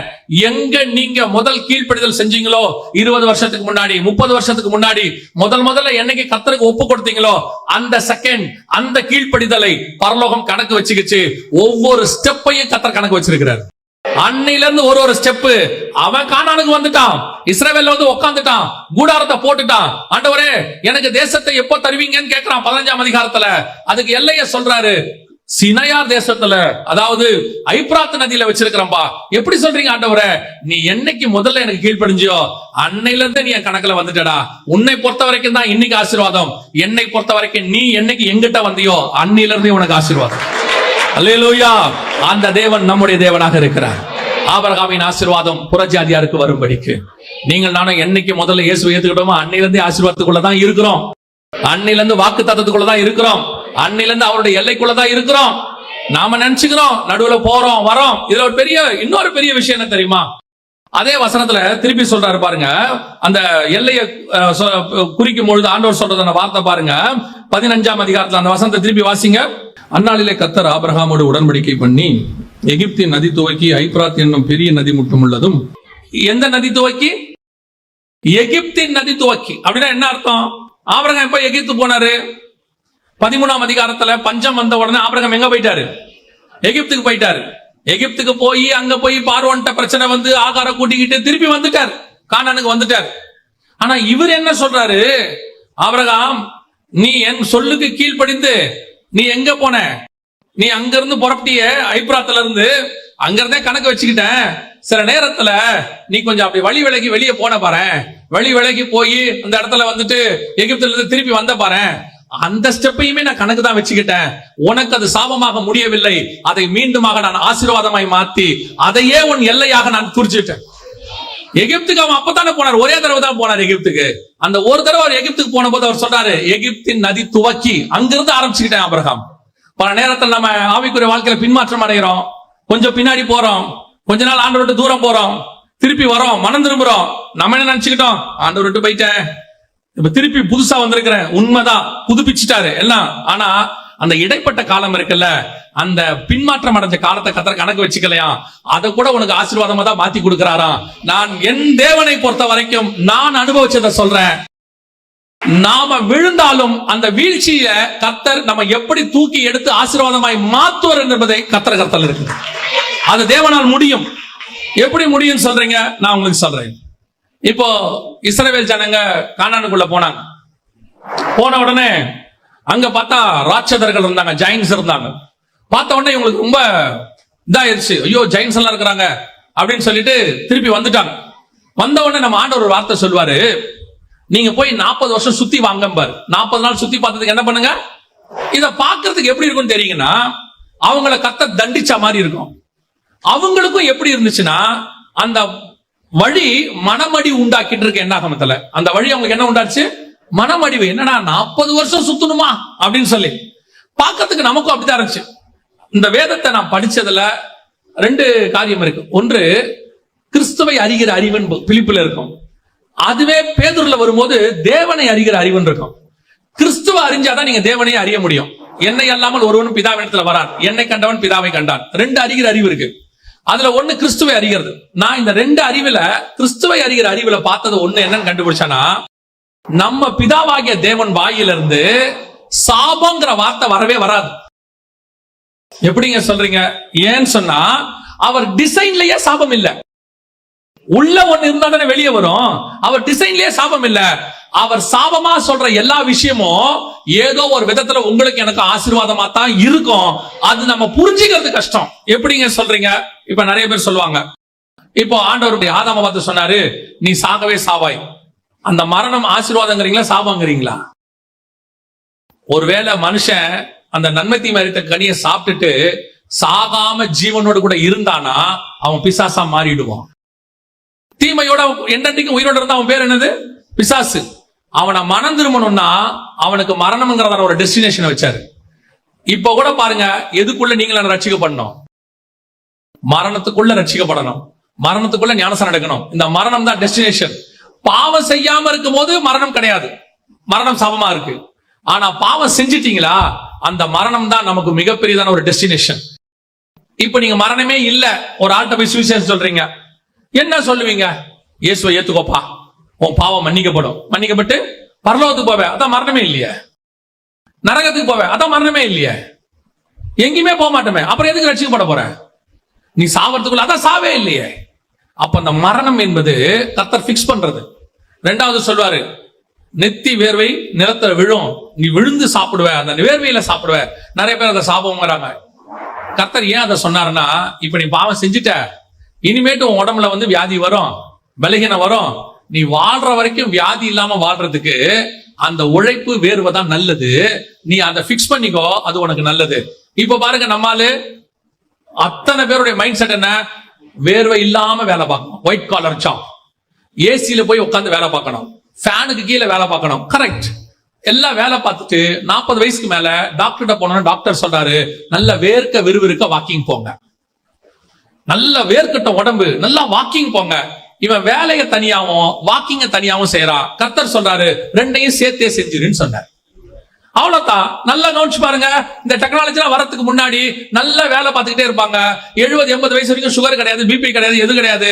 எதுக்கு சொல்றேன்? அந்த காலத்துல பாருங்க, அவர் சொல்றாரு, நல்ல வாய்க்காட்டுல போய் வேலை பார்ப்பாராம், 6 பேக் கேட்காம இருக்கு. ஏன்? ஆண்டவர் சொன்னாரு, வேர்வையோட கூட உன் வாழ்க்கை இருக்கட்டும், சூப்பரா இருக்கும், ஃபர்ஸ்ட் கிளாஸா. அதே மாதிரிதான் ஏவாளுக்கு சொன்னாரு, பிள்ளை பெறும்போது உன் வியாதி என்ன செய்வ? பெருக பண்ணுவேன் சொன்னாரு. இன்னைக்கு யோசிச்சு பாருங்க, பிரசவ வலி வருது, ஹாஸ்பிட்டலுக்கு போனோம்னா முதல் கேள்வி என்ன கேக்குறாங்க? வலி வந்துருச்சா அப்படின்னு கேக்குறாங்க. உண்மையான வலியா அப்படின்னு பாக்குறாங்க. வலி வந்தாதான் ஹாஸ்பிட்டல்ல அட்மிஷன் போடுவாங்க. அந்த வலி பெரிய பெனிஃபிட். உங்களுக்கு சைக்காலஜிக்கலி சொல்றேன், டாக்டர் சொன்னது சொல்றேன். இந்த பிரசவ வலி இருக்குல்ல, அந்த வலியை ஃபேஸ் பண்ற பெண்ணுக்கு ரெஸ்ட் ஆஃப் த லைஃப் ஃபேமிலில வர எல்லா ப்ராப்ளத்தையும் ஃபேஸ் பண்ற அளவுக்கு சைக்காலஜிக்கலி ரெடி ஆயிடுமா. அதனாலதான் அந்த காலத்துல இந்த காலம் வரைக்கும் குடும்பத்துல பெரிய பிரிவினை வராம இருந்துச்சு. எப்ப சிசேரியன் வந்துச்சோ பிரிவினையும் வந்துருச்சு, டிவோர்ஸ் அதிகமாயிருச்சு. காரணம், எதையும் தாங்க முடியற மனப்பக்குவமே இல்லையாமா. டாக்டர் சொல்றாங்க, நான் சொல்லல. கர்த்தர் எதை சொன்னாலும் அவருக்கு பின்னாடி ஒரு ஆசீர்வாதம் இருக்கும். ஆண்டவருக்கு சபிக்கவே தெரியாது, அவர் ஒரு சாபமா சொல்ற மாதிரி இருக்கும், அதுக்கு பின்னாடி நமக்கு தான் ஆசீர்வாதம் இருக்கும். ஏன்னா அவர் தகப்பன். அவரால உங்களை என்னையும் மீட்கத்தான் முடியுமே ஒழிய உங்களை என்னையும் அழிக்கணும்னு ஒரு நாளும் அவர் நினைக்கவே மாட்டார். இப்போ இஸ்ரவேல் ஜனங்கள் சொன்னார், 40 வருஷம் சுத்தி வான்னு சொன்னார். இவன் நினைச்சுக்கிட்டான் ஏதோ நம்மளை சுத்த சொல்றாரு போலன்னு. சுத்தி வரும்போது நீங்க பாருங்க, நியாயாதிபதிகள் புஸ்தகத்துல இருக்கும் 3ஆம் அதிகாரத்துல, கானான் தேசத்தில் நடந்த சகல யுத்தங்களையும் அறியாத இஸ்ரவேல் அனைவரையும் சோதிப்பதற்காகவும் யுத்தத்துக்கு பழக்குவிப்பதற்காகவும் கர்த்தர் விட்டு வைத்த ஜாதி என்னவெனில், பெலிஸ்தரின் 5 அதிபதிகளும் கானானியரும். அப்படிதானே இருக்குது, சகல கானானியரும். இதுல நல்லா கவனிச்சு பாத்தீங்களா, அவன் எந்த ராட்சதனை பார்த்து பயந்தானோ அந்த ராட்சதன் இருக்க மாட்டான். இதுல இந்த லிஸ்ட்ல பாத்தீங்கன்னா அந்த ராட்சசன் இருக்க மாட்டாங்க. அதோட அர்த்தம் என்னன்னா, இவன் 40 வருஷம் சுத்தி வரத்துக்குள்ள அவன் யாரை பார்த்து பயந்தானோ அவனை தூக்கிட்டார், அங்கிருந்து ரிமூவ் பண்ணிட்டார் அந்த இடத்துல இருந்து. அதுக்குதான் சுத்தி வர சொன்னாரு. அதோட கூட பயந்த சந்ததியும் தூக்கிட்டார். இப்ப உள்ளுக்குள்ள வர்றது யார் வரா? பயம் இல்லாத ஃப்ரெஷ் சந்ததி. அதோட அர்த்தம் என்ன தெரியுமா? நான் கொடுக்கிற தேசம் பாலும் தேனும் ஓடுகிற தேசம், சந்தோஷமான தேசம். அதுல பயந்து பயந்து நீ வாழக்கூடாது, பயம் இல்லாம சந்தோஷமா வாழணும். இதுக்கு பின்னாடி தான் 40 வருஷம் இருக்குது. கர்த்தர் செய்யற ஒவ்வொன்றுக்கு பின்னாடியும் உங்களுக்கும் எனக்கும் நன்மை தான் இருக்குமே ஒழிய தீமை என்பது இருக்கவே இருக்காது. ஏனால் தேவனால் தீமை செய்ய முடியாது. அவர் தீமையை பார்க்க மாட்டாத சுத்த கண்ணன். அவருடைய டிசைன்லயே தீமை கிடையாது. அவர் எதை நடத்தினாலும் அதுக்கு பின்னாடி நன்மை தான் இருக்கும். சுத்தி வான்னு சொன்னா நன்மை தான் இருக்கும். எங்க தூக்கி நெருப்புல போட்டாலும் அதுல நன்மை தான் இருக்கும். சிங்கக்கவில போட்டாலும் நன்மை தான் இருக்கும். ஏன் நான் கண்டுபிடிச்சது, கர்த்தரால் தீமையை செய்ய முடியாது. ஏன்னா அவர் டிசைன்ல கிடையாது. அப்படி இருக்கும் பொழுது ஆண்டவர் எவ்வளவு நல்லவர் பாருங்களேன். இவனை எகிப்துல போய் பிக்ஸ் பண்றாரு எல்லைய. இப்ப சொல்றாரு, அந்த நைல் நதிக்கு வரைக்கும் போயிட்டு வந்தியா ஆண்டவரே, நான் பஞ்சத்துல தெரியாம போயிட்டேன், அந்த இடத்தையும் வச்சுக்கோ, அதுவும் எல்லையாக இருக்கட்டும். நான் தெரியாம செஞ்ச சில தப்புகளை கூட அதை மாத்தி மீண்டும் அதை ஆசீர்வாதமாக்கி என்னை கொண்டு போய் மறுபடி நிறுத்துவதற்கு கர்த்தர் வல்லமை உள்ளவராய் இருக்கிறார். அந்த தேவன் உனக்கும் எனக்கும் வகுக்கிற வல்லை. பல நேரத்தில் நம்ம சொல்றோம்ல, நடுவுல கொஞ்ச நாள் இப்படி வீணா போச்சுங்க, கொஞ்ச நாள் அப்படி ஆகி போச்சு, அது மட்டும் இருந்ததா? ஆண்டவர் சொல்றாரு, கவலைப்படாத, அதையும் ஒரு நாள் மாத்தி ஆசீர்வாதமாய் கொடுப்பதற்கு கர்த்தர் வல்லமை உள்ளவராய். அதுக்கு பெரிய சான்று ஆபிரகாம் தான். எகிப்தின் நதி துவக்கி அவன் எகிப்துக்கு போனது போகக்கூடாத இடம் தான், அந்த இடத்தையும் கர்த்தர் கையில கொடுத்து விட்டார். பல நேரத்துல தெரியாம சில தப்பு செஞ்சிருப்போம். இப்போ ஒரு உதாரணத்துக்கு நான் சொல்றேன், ஆண்டவர் உங்களை சில காரியங்களுக்கு அழைச்சிருப்பாரு, நீங்க வந்திருக்க மாட்டீங்க, அதுக்கு ஒரு 2-3 வருஷம் வேஸ்ட் ஆயிருக்கும். ஆண்டவர் சொல்றாரு, அது நீ தெரியாம செஞ்சது, அந்த 2-3 வருஷத்தையும் பின் நாட்களிலே உனக்கு ஆசீர்வாதமாக்கி மாத்தி உன் வாழ்க்கையை எடுக்கும் போது அதில் நஷ்டம் என்பதே இல்லாதபடிக்கு நான் மாத்தி கொடுத்துருவேன். அல்லேலூயா. இதான் கர்த்தர் கொடுத்த மிக முக்கியமான ஆசீர்வாதம். இதைத்தான் ஆண்டவர் சொன்னாரு, எழுந்து நட. ஆண்டவர் சொன்னா தைரியமா போங்க. கர்த்தர் உங்களுக்கு அந்த கிரியை ரொம்ப முக்கியம். ஆண்டவர் சொல்ற பாதையில போயிட்டே இருங்க. ஆனா ஒவ்வொரு ஸ்டெப்பையும் உங்களுக்கு ஆசீர்வாதமாய் மாத்துகிற தேவன் ஒருவர் உங்களோடு கூட இருக்கிறார். எல்லாத்தையும் கொடுப்பார். எல்லாத்தையும் நான் சொல்றது, அவர் உங்களுக்கு வாக்கு பண்ணின எல்லாத்தையும் கொடுப்பார். ஒன்று கூட வீணா போகாது. நீங்க யோசிச்சுட்டு இருப்பீங்க, நடுவுல அப்படி ஆயிடுச்சு, இப்படி ஆயிடுச்சு, கொஞ்சம் அந்த மாதிரி ஆயிட்டேன். இப்போ ஒரு நாள் வரும், கர்த்தர் நினைவு கூறுவார், எல்லாத்தையும் நினைவு கூறுவார், மீண்டுமாக சரி பண்ணி எல்லாத்தையும் கொண்டு வந்து ஆண்டவர் கொடுப்பார். 40 வருஷம் இஸ்ரவேல் ஜனங்களை விட்டுட்டாரு. ஆனால் கர்த்தர் திருப்பி கொண்டு வரும் பொழுது அது அத்தனையும் உங்களுக்கு ஆசீர்வாதமாகத்தான் இருக்கும். அல்லேலூயா. ஆண்டவர் நடத்துற பாதையை குறித்து கவலைப்படாதீங்க. அது சாபமா முடியாது, அது ஆசீர்வாதமாகத்தான் முடியும். அது முடிவு பரியந்தம் கர்த்தர் அப்படித்தான் நடத்துவார். 2வது வாசிங்க, தேசத்தை சுதந்திரிப்பதற்கு என்ன செய்யணும் வாசிங்க. 13ஆம் அதிகாரம் 14-15 வாசிங்க. லோத்து ஆபிரகாமை விட்டு பிரிந்த பின்பு கர்த்தர் ஆபிராமை நோக்கி, உன் கண்களை ஏறெடுத்து நீ இருக்கிற இடத்திலிருந்து வடக்கேயும் தெற்கேயும் கிழக்கேயும் மேற்கேயும் நோக்கி பார். நீ பார்க்கிற இந்த பூமி முழுவதையும் நான் உனக்கும் உன் சந்ததிக்கும் என்றென்றைக்கும் இருக்கும்படி கொடுத்து. அங்க சொன்னாரு 15ல, நீ நடக்கிற பூமியை உன் சந்ததிக்கு கொடுப்பேன். இங்க கர்த்தர் சொல்றாரு, நீ பார்க்கிற பூமியை உன் சந்ததிக்கு கொடுப்பேன். இதை எதை சொல்றாரு ஆண்டவர்? பார்க்கிற பூமியை கொடுப்பேன்னா எதை பத்தி ஆண்டவர் பேசுறாரு? இப்ப யோசிச்சு பாருங்க. இத சொல்லும் பொழுது குறைஞ்சபட்சம் ஆபிரகாமுக்கு ஒரு 75 to 80 வயசு. ஏன்னா கானானுக்குள்ள அவர் போகும்போது 75 வயசுன்னு 12ஆம் அதிகாரம் சொல்லுது. 80 வயசு இருக்கும். அவர் வாழ்நாள்ல பாதிக்கு மேல வாழ்ந்துட்டார்.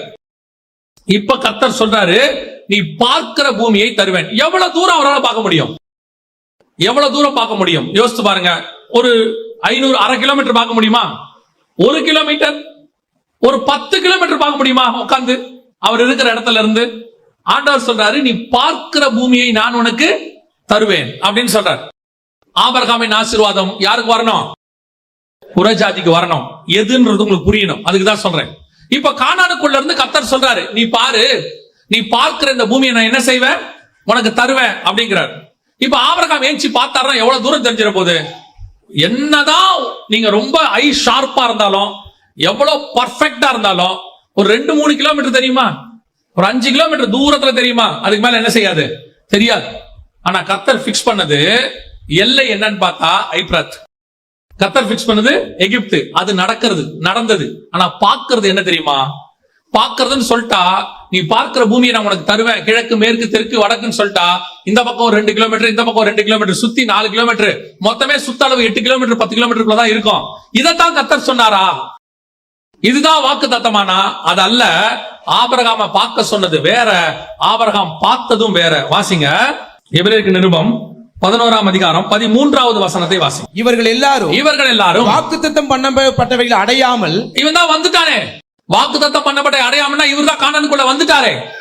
அப்படின்னா எதை இவர் சொல்றாரு? வாக்குத்தத்தம் பண்ணப்பட்டதை அடையாமல் தூரத்தில் அவைகளை கண்டு இதைத்தான் சொன்னார் ஆபிரகாம் பார்த்து, நீ நோக்கி பார், நீ பார்க்கிற பூமி முழுவதும் உனக்கு நான் தருவேன். தூரத்தில் அவைகளை கண்டு நம்பி அணைத்துக் கொண்டு பூமியின் மேல் தங்களை அந்நியரும் பரதேசிகளும் என்று அறிக்கையிட்டு விசுவாசத்தோட மரித்தார்கள். எதுக்கு தெரியுமா? ஏன் தெரியுமா? அந்த வசனம் சொல்லுது, அவர் சொன்னது இந்த பூமியை குறித்து அல்ல. அவர் சொன்னது தூரத்துல உனக்கு ஒண்ணு நான் வச்சிருக்கிறேன், தூரத்துல ஒண்ணு வச்சிருக்கிறேன். எது தெரியுமா? அதுதான் கைவேலை அல்லாத ஒரு தேசம். கர்த்தர் உண்டாக்கின ஒரு பட்டணம், அஸ்திவாரம் இல்லாத ஒரு நகரம், கர்த்தர் உனக்காகவும் எனக்காகவும் ஆயத்தம் பண்ணுறது.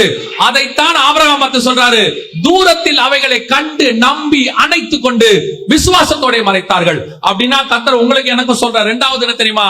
நீ பார்க்கிற இடம் முழுவதையும் உனக்கு தருவேன். அதோட அர்த்தம் என்னன்னா, நீங்க இங்க பார்க்கறத சொல்லல, உங்களுக்கும் எனக்கும் வேறொரு விஷன் ஓபன் ஆகும். உங்களுக்கும் எனக்கும் ஆண்டவர் ஸ்பிரிச்சுவலி ஒன்னு வச்சிருக்கிறாரு.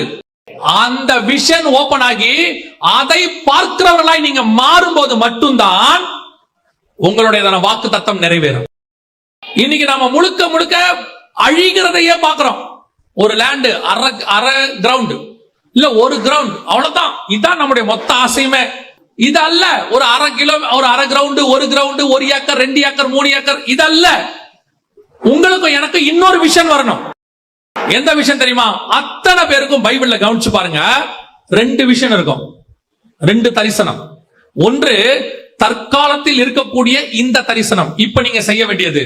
2 இனி வருகிறதா இருக்கிறது. அந்த விஷன் தான் உங்களை ஓட வைக்கும், அந்த விஷன் தான் உங்களை நிக்க வைக்கும். இல்லனா இந்த விஷனோட ஓடுனீங்கன்னா ஒரு நாள் சோர்ந்து போவீர்கள், அல்லது ஒரு நாள் முடிந்து போவீர்கள். ஒரு உதாரணத்துக்கு சொல்றேன்.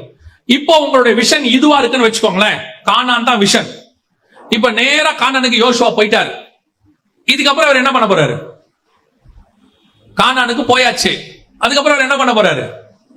அவ்வளவுதான், வேலை முடிஞ்சிருச்சு, கூட்டம் வந்து வேலை அதுக்கப்புறம் சாகர வரைக்கும் யோசுவாவுக்கு என்ன இல்ல, வேலையே கிடையாது, அவ்வளவுதான். அப்படின்னா முடிகிற விஷன் இருக்குமானால் நீங்கள் ஒரு இடத்தில் சோர்ந்து போவீர்கள், இல்லை முடிந்து போவீர்கள். முடியாத விஷன் ஒண்ணு இருக்கும், அதுதான் உங்களை சாகர வரைக்கும் வாழ வைக்கும். நான் உங்களுக்கு இன்னும் கொஞ்சம் எக்ஸ்பிளைன் பண்றேன் பாருங்க, ஈஸியா புரியும். இப்ப இந்த வசனம் இருக்குல்ல, எபிரேயர் 11 வாசிச்சீங்களா ஆபிரகாமை பத்தி? அதை அல்ல, அதிலும் மேன்மையான பரம தேசத்தையே நாடினான். அப்படின்னா என்ன அர்த்தம்? இப்ப கானானுக்கு வந்துட்டாரு.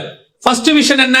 நான் காண்பிக்கிற தேசத்துக்கு போ, அதை நான் உனக்கு தருவேன். வந்தாச்சு, கூடாரம் போட்டாச்சு. இப்போ ஆபிரகாமை பொறுத்த வரைக்கும் பிள்ளை இல்ல ஆண்டவரே, பிள்ளை வந்துடுச்சு, ஈசாக்கு வந்தாச்சு. சந்ததி இல்ல ஆண்டவரே, யாக்கோபும் வந்தாச்சு. ஏன்னா ஆபிரகாம் சாகும்போது யாக்கோபுக்கு 15 வயசு, யாக்கோபும் வந்தாச்சு. இனி என்ன பண்ணணும்? ஆபிரகாமுக்கு இனி பண்ணணும் ஒண்ணுமே தெரியாது. அவ்வளவுதான் ஆண்டவரே, நீங்க சொன்னதெல்லாம் முடிஞ்சிருச்சு, நான் என்ன பண்றது? அப்ப சாகர வரைக்கும் நான் சும்மா தான் இருக்கணுமா? ஆபிரகாமுக்கு அந்த கவலையே வரல. ஏன் தெரியுமா? அவனுடைய விஷன் அந்த தேசத்துக்கு வந்த உடனே கர்த்தர் வேற ஒரு விஷயம் ஓபன் பண்ணிட்டாரு. இந்த இடத்துல அவன் சொல்றான், இதை அல்ல, நான் வந்தது இதுக்கு இல்லைன்னு எனக்கு தெரிஞ்சு போச்சு. ஆரம்பிக்கும் போது இதுக்காக தான் ஆரம்பிச்சேன், ஆனா இங்க வந்தோடனே கர்த்தர் என் விஷனை மாத்திட்டாரு. இது அல்ல, இதிலும் மேன்மையான பரம தேசத்தையே அவன் நாடினான். என் விஷன் ஸ்பிரிச்சுவலா மாறிடுச்சு. இது எல்லாருக்கும் இருக்கும். இப்போ மோசேவை எடுத்துக்கொள்ளுங்க. பார்வோன் குமாரத்தியின் மகன் எனப்படுவதை வெறுத்து, ஓகே ரைட், வெறுத்தாச்சு. இஸ்ரவேல் ஜனங்களை விடுதலை ஆக்கியாச்சு, கானானுக்கு பிரயாணப்பட்டாச்சு. வழியில கர்த்தர் சொல்லிட்டாரு, அவ்வளவுதான், முடிஞ்சு போச்சு வேலை, நீ சாக போற. ஓஹோ, அவ்வளவுதானா? அதுக்கப்புறம் நான் என்ன செய்யணும்? நீ கானானுக்கு கூட்டு போக மாட்ட, கண்மலையை அழிச்சுட்ட, அவ்வளவுதான், யோசுவா தான் போற, நீ போக மாட்ட. இப்போ மோசேக்கு அவ்வளவுதானா லைஃப்? இதுக்குதான் நான் பாடுபட்டோனா? இல்ல, மோசேக்கு ஒண்ணு தெரியுது, இது அல்ல, இனி வரும் பலன் மேல் நோக்கமாகி தேவ ஜனங்களோட துன்பத்தை அனுபவிக்க தெரிந்து கொண்டான். எனக்கு இன்னொன்னு இருக்கு, ஸ்பிரிச்சுவலி ஒரு பிளெஸிங் இருக்கு, அதை நோக்கித்தான் உன்னுடைய தரிசனம் இருக்கணும். நீங்கள் சபைக்கு வர்றது எதுக்கு தெரியுமா? இந்த வேர்ல்ட்லி பெற்றக்கூடியதான தரிசனத்துக்கு இல்ல, இந்த விஷயம் இல்ல, அது இருக்கு. ஆனா இதோட உங்களுக்கு முடியாது. இப்ப நிறைய பேர் சர்ச்சுக்கு எதுக்கு வராங்க? ஆண்டவர் எங்களை ஆசீர்வதிக்கணும், ஒரு வீடு வரணும், ஒரு கார் வரணும், பொண்ணுக்கு கல்யாணம் ஆகணும், பையனுக்கு வேலை கிடைக்கணும். கிடைச்சிருச்சு, என்ன பண்ண போறீங்க? ஆண்டவர் கொடுத்துட்டாரு, என்ன பண்ணுவீங்க? அடுத்து என் பொண்ணுக்கு ஒரு நல்ல குழந்தை பிறக்கணும், அடுத்து என் பையனுக்கு ஒரு கல்யாணம் ஆகணும், அவனுக்கு ஒரு குழந்தை பிறக்கணும், அடுத்து என்ன பண்ண போறீங்க? என் பேர பிள்ளை நல்லா வளரணும். இப்படியே தான் போயிட்டு இருக்கும். விஷன் இல்ல, தரிசனம் இல்ல. இப்போ இதை தாண்டி ஒரு தரிசனம் இருக்கும். எது தெரியுமா? எனக்கு ஒன்று நியமிக்கப்பட்டிருக்கிறது, அதை நான் வாஞ்சையாய் தொடர்கிறேன். பவுல் சொல்றாரு, நான் இங்க ஓடுவேன், அடி வாங்குவேன், எல்லாம் செய்வேன், சாவடிச்சீங்கன்னா சந்தோஷமா சாவேன். அவர் சொல்றாரு, நான் இருக்கிறது உங்களுக்கு பிரயோஜனமா இருக்கும், நான் போகிறதை பிரயாசப்படுகிறேன். ஏன் தெரியுமா? இருந்தா உனக்கு பிரயோஜனம், விட்டாச்சா எனக்கு ஒண்ணு இருக்கிறது, அதை நான் வாஞ்சையாய் தொடர்கிறேன். ஏன்னா அவன் விஷன் முழுக்க மேல இருக்கு. செகண்ட் விஷன், இங்க இருக்கிற விஷனை மட்டும் நீ புடிச்சுக்கிட்டு ஓடினா அதோட அவன் விஷன் ஓவர். அது நிறைவேறின உடனே நீ உட்கார்ந்துருவ, அதுக்கப்புறம் உங்க ஆவிக்குரிய வாழ்க்கை செத்து போயிடும். ஏன்னா ஆக்டிவா இருக்காது. நான் சொல்றது உங்களுக்கு புரியுதா? கவனிங்க. நோவாவுக்கு 2 விஷன். ஒண்ணு, பேழையை கட்டிட்டாரு, ஜலப்பிரளயம் வந்துச்சு, காப்பாத்திட்டாரு, வேலை முடிஞ்சிச்சு, இப்போ டோர் ஓபன் ஆயிடுச்சு, எல்லாம் வெளியே வந்தாச்சு, முடிஞ்சிருச்சு. இப்போ நோவாவை பொறுத்த வரைக்கும் 2வது விஷன் என்னன்னு அவருக்கு ஓபன் ஆக மாட்டேங்குது.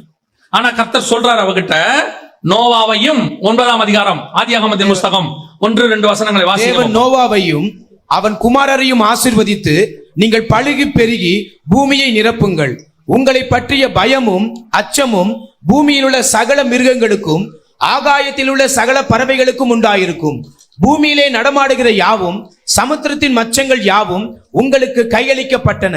நல்லா கவனிங்க. 2வது விஷன் அதுல ஒண்ணு இருக்கு. உங்களுக்கு ஓபன் ஆகுதான் மட்டும் பாருங்க, அதுல இருக்கிறது உங்களுக்கு புரியுதான் மட்டும் பாருங்க. இந்த விஷன் ஏனோக்கு இருந்துச்சு, நோவாவுக்கும் இருக்கு.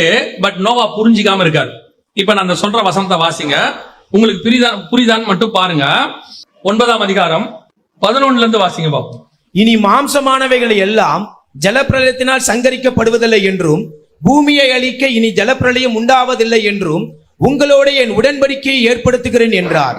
அன்றியும் தேவன் எனக்கும் உங்களுக்கும் உங்களிடத்தில் இருக்கும் சகல ஜீவ ஜந்துகளுக்கும் நித்திய தலைமுறைகளுக்கென்று நான் செய்கிற உடன்படிக்கையின் அடையாளமாக நான் என் வில்லை மேகத்தில் வைத்தேன், அது எனக்கும் பூமிக்கும் உண்டான உடன்படிக்கைக்கு அடையாளமாய் இருக்கும். நல்லா கவனிங்க. இதாவது புரியுதா? யார பத்தி பேசுறா தெரியுமா? என் வில்லை மேகத்தில் வை. மேகத்தில் இருக்கிற வில்லு வேற யாரும்? இயேசு கிறிஸ்து. அழிவு வரும்போது அவர் மேகத்துல வரும். அந்த மேகத்துல உள்ளதை பார்த்தா உங்களை நான் அழிக்க மாட்டேன், நான் எப்பப்பெல்லாம் அழிக்கணும்னு நினைக்கிறேனோ அப்பெல்லாம் மேகத்தின் மேல் வில்லு வரும். அதுதான் இயேசு மேகத்தில் எடுத்துக்கொள்ளப்பட்டார், மேகத்துடனே வருவார். எப்போ? நியாய தீர்ப்பின் போது வருவார்.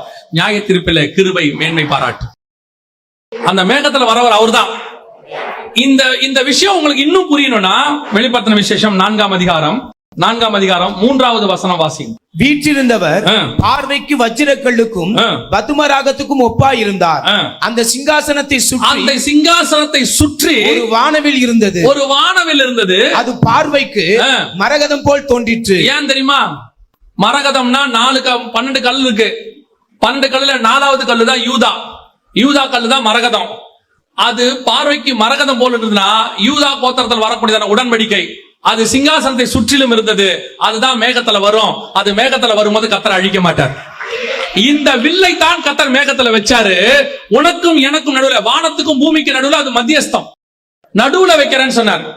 இந்த விஷன் நோவாவுக்கு ஓபன் ஆகல. ஆனா இந்த விஷன் ஏனோக்கு ஓபன் ஆயிடும். யூதாவின் புஸ்தகம் 14-15 வாசிங்க. ஆதாமுக்கு 7ஆம் தலைமுறையான ஏனோக்குக்கும் இவர்களை குறித்து இதோ எல்லாருக்கும் நியாய தீர்ப்பு கொடுக்கிறதற்கு அவர்களில் அவபக்தி உள்ளவர்கள் யாவரும் அவபக்தியாய் செய்து வந்த சகல அவபக்தியான கிரியைகளின் நிமித்தமும் தமக்கு விரோதமாய் அவபக்தி உள்ள பாவிகள் பேசின கடின வார்த்தைகள் எல்லாவற்றின் நிமித்தமும் அவர்களை கண்டிக்கிறதற்கும் 1000 தமது பரிசுத்தவான்களோடு கூட கர்த்தர் வருகிறார் என்று முன்னறிவித்தான். Second coming. ஏனோக்கு இருந்த விஷயம் என்ன? Second coming. ஆனா அவன் பிரசங்கம் பண்ணது ஜலப்பிரளயத்தை பத்தி. அவனுக்கு விஷன் ஜலப்பிரளயத்துல உலகம் அழிய போகுது, மெத்துசலா, அதான் அவன் பிரசங்கம். ஆனா விஷன் செகண்ட் கம்மிங்க பத்தி. நோவாவுக்கு ஜலப்பிரளயத்தை பத்தினதான ஊழியம், ஆனா வில்ல பத்தினதான விஷன், மேகத்துல அவர் வருகிறார். இந்த செகண்ட் விஷன் ஓபன் ஆகல அவருக்கு. அதனாலதான் நோவா தன் கூடாரத்தில் குடித்து வெறித்து படுத்திருந்தான். அவன் படுத்துட்டான். ஏன்னா விஷன் இல்ல. விஷன் இருக்கிறவன் என்ன செய்வான்? அவைகள் வருகிறதுக்கு அவன் காத்திருந்தான். நான் சொல்றது புரியுதா உங்களுக்கு? அந்த செகண்ட் விஷன் இருந்தாதான் அவன் ஸ்பிரிச்சுவல் லைஃப் கடைசி நிமிஷம் வரைக்கும் பூமியில காத்துக்கிட்டே இருக்கும். எப்ப வரும், எப்ப வரும், எப்ப வரும், எப்ப போவேன்னு காத்துக்கிட்டே இருக்கும். அந்த விஷன் ஓபன் ஆகட்டி ஊழியத்தை முடிச்ச எல்லாம் ஓவர், இனி ஒண்ணும் இல்ல, நான் உட்கார்ந்துருவேன், ஏலி மாதிரி சேர்ல உட்கார்ந்துருவீங்க. ஒரு நாள் மல்லாக்க விழுவீர்கள். இதத்தான் நோவா குடித்து வெறித்து கூடாரத்தில் படுத்தாச்சு. ஆனா ஏனோக்கு படுக்கல, எடுத்துக்கொள்ளப்பட்டான். காரணம் என்ன? அவன் விஷனோடு கூட இருந்தான். இனி ஒண்ணு வரப்போகுது. இந்த விஷனோட நீ ஓடிட்டே இருந்தினாதான் கடைசி வரைக்கும் ஓட முடியும். எனக்கு ஊழியம் கிடைச்சிருச்சு, முடிச்சிட்டேன், என் வேலை முடிஞ்சிருச்சு, இதுக்கப்புறம் எல்லாம் பார்த்துப்பாங்க, நான் ஹாயா உட்கார போறேன், நீ செத்துட்ட ஸ்பிரிச்சுவலி. அந்த விஷன் உனக்குள்ள ஓடிட்டே இருக்கணும். எப்ப இயேசுவை பார்ப்பேன், எப்ப வருக வரும், எப்ப என் ஓட்டம் அங்க போய் முடியும். நீங்க நல்லா கவனிச்சு பாருங்க, எந்த பரிசுத்தவானோ செத்தான் இருக்காது. புதிய ஏற்பாட்டுல நித்திரை அடைந்தான் தான் இருக்குமே ஒழிய செத்தான் இருக்காது.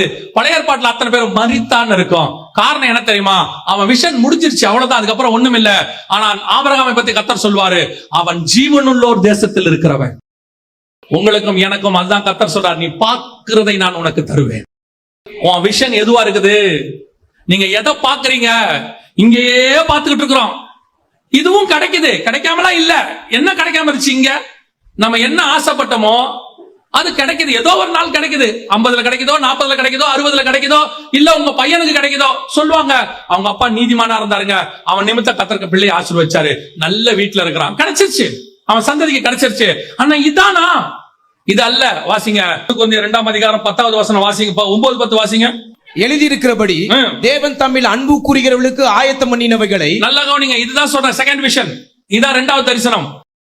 எழுதியிருக்கிறபடி தேவன் தம்மில் அன்பு கூறுகிறவர்களுக்கு ஆயத்தம் பண்ணினவைகளை. ஆயத்தம் பண்ணினவைகளை ரெடியா இருக்காங்க.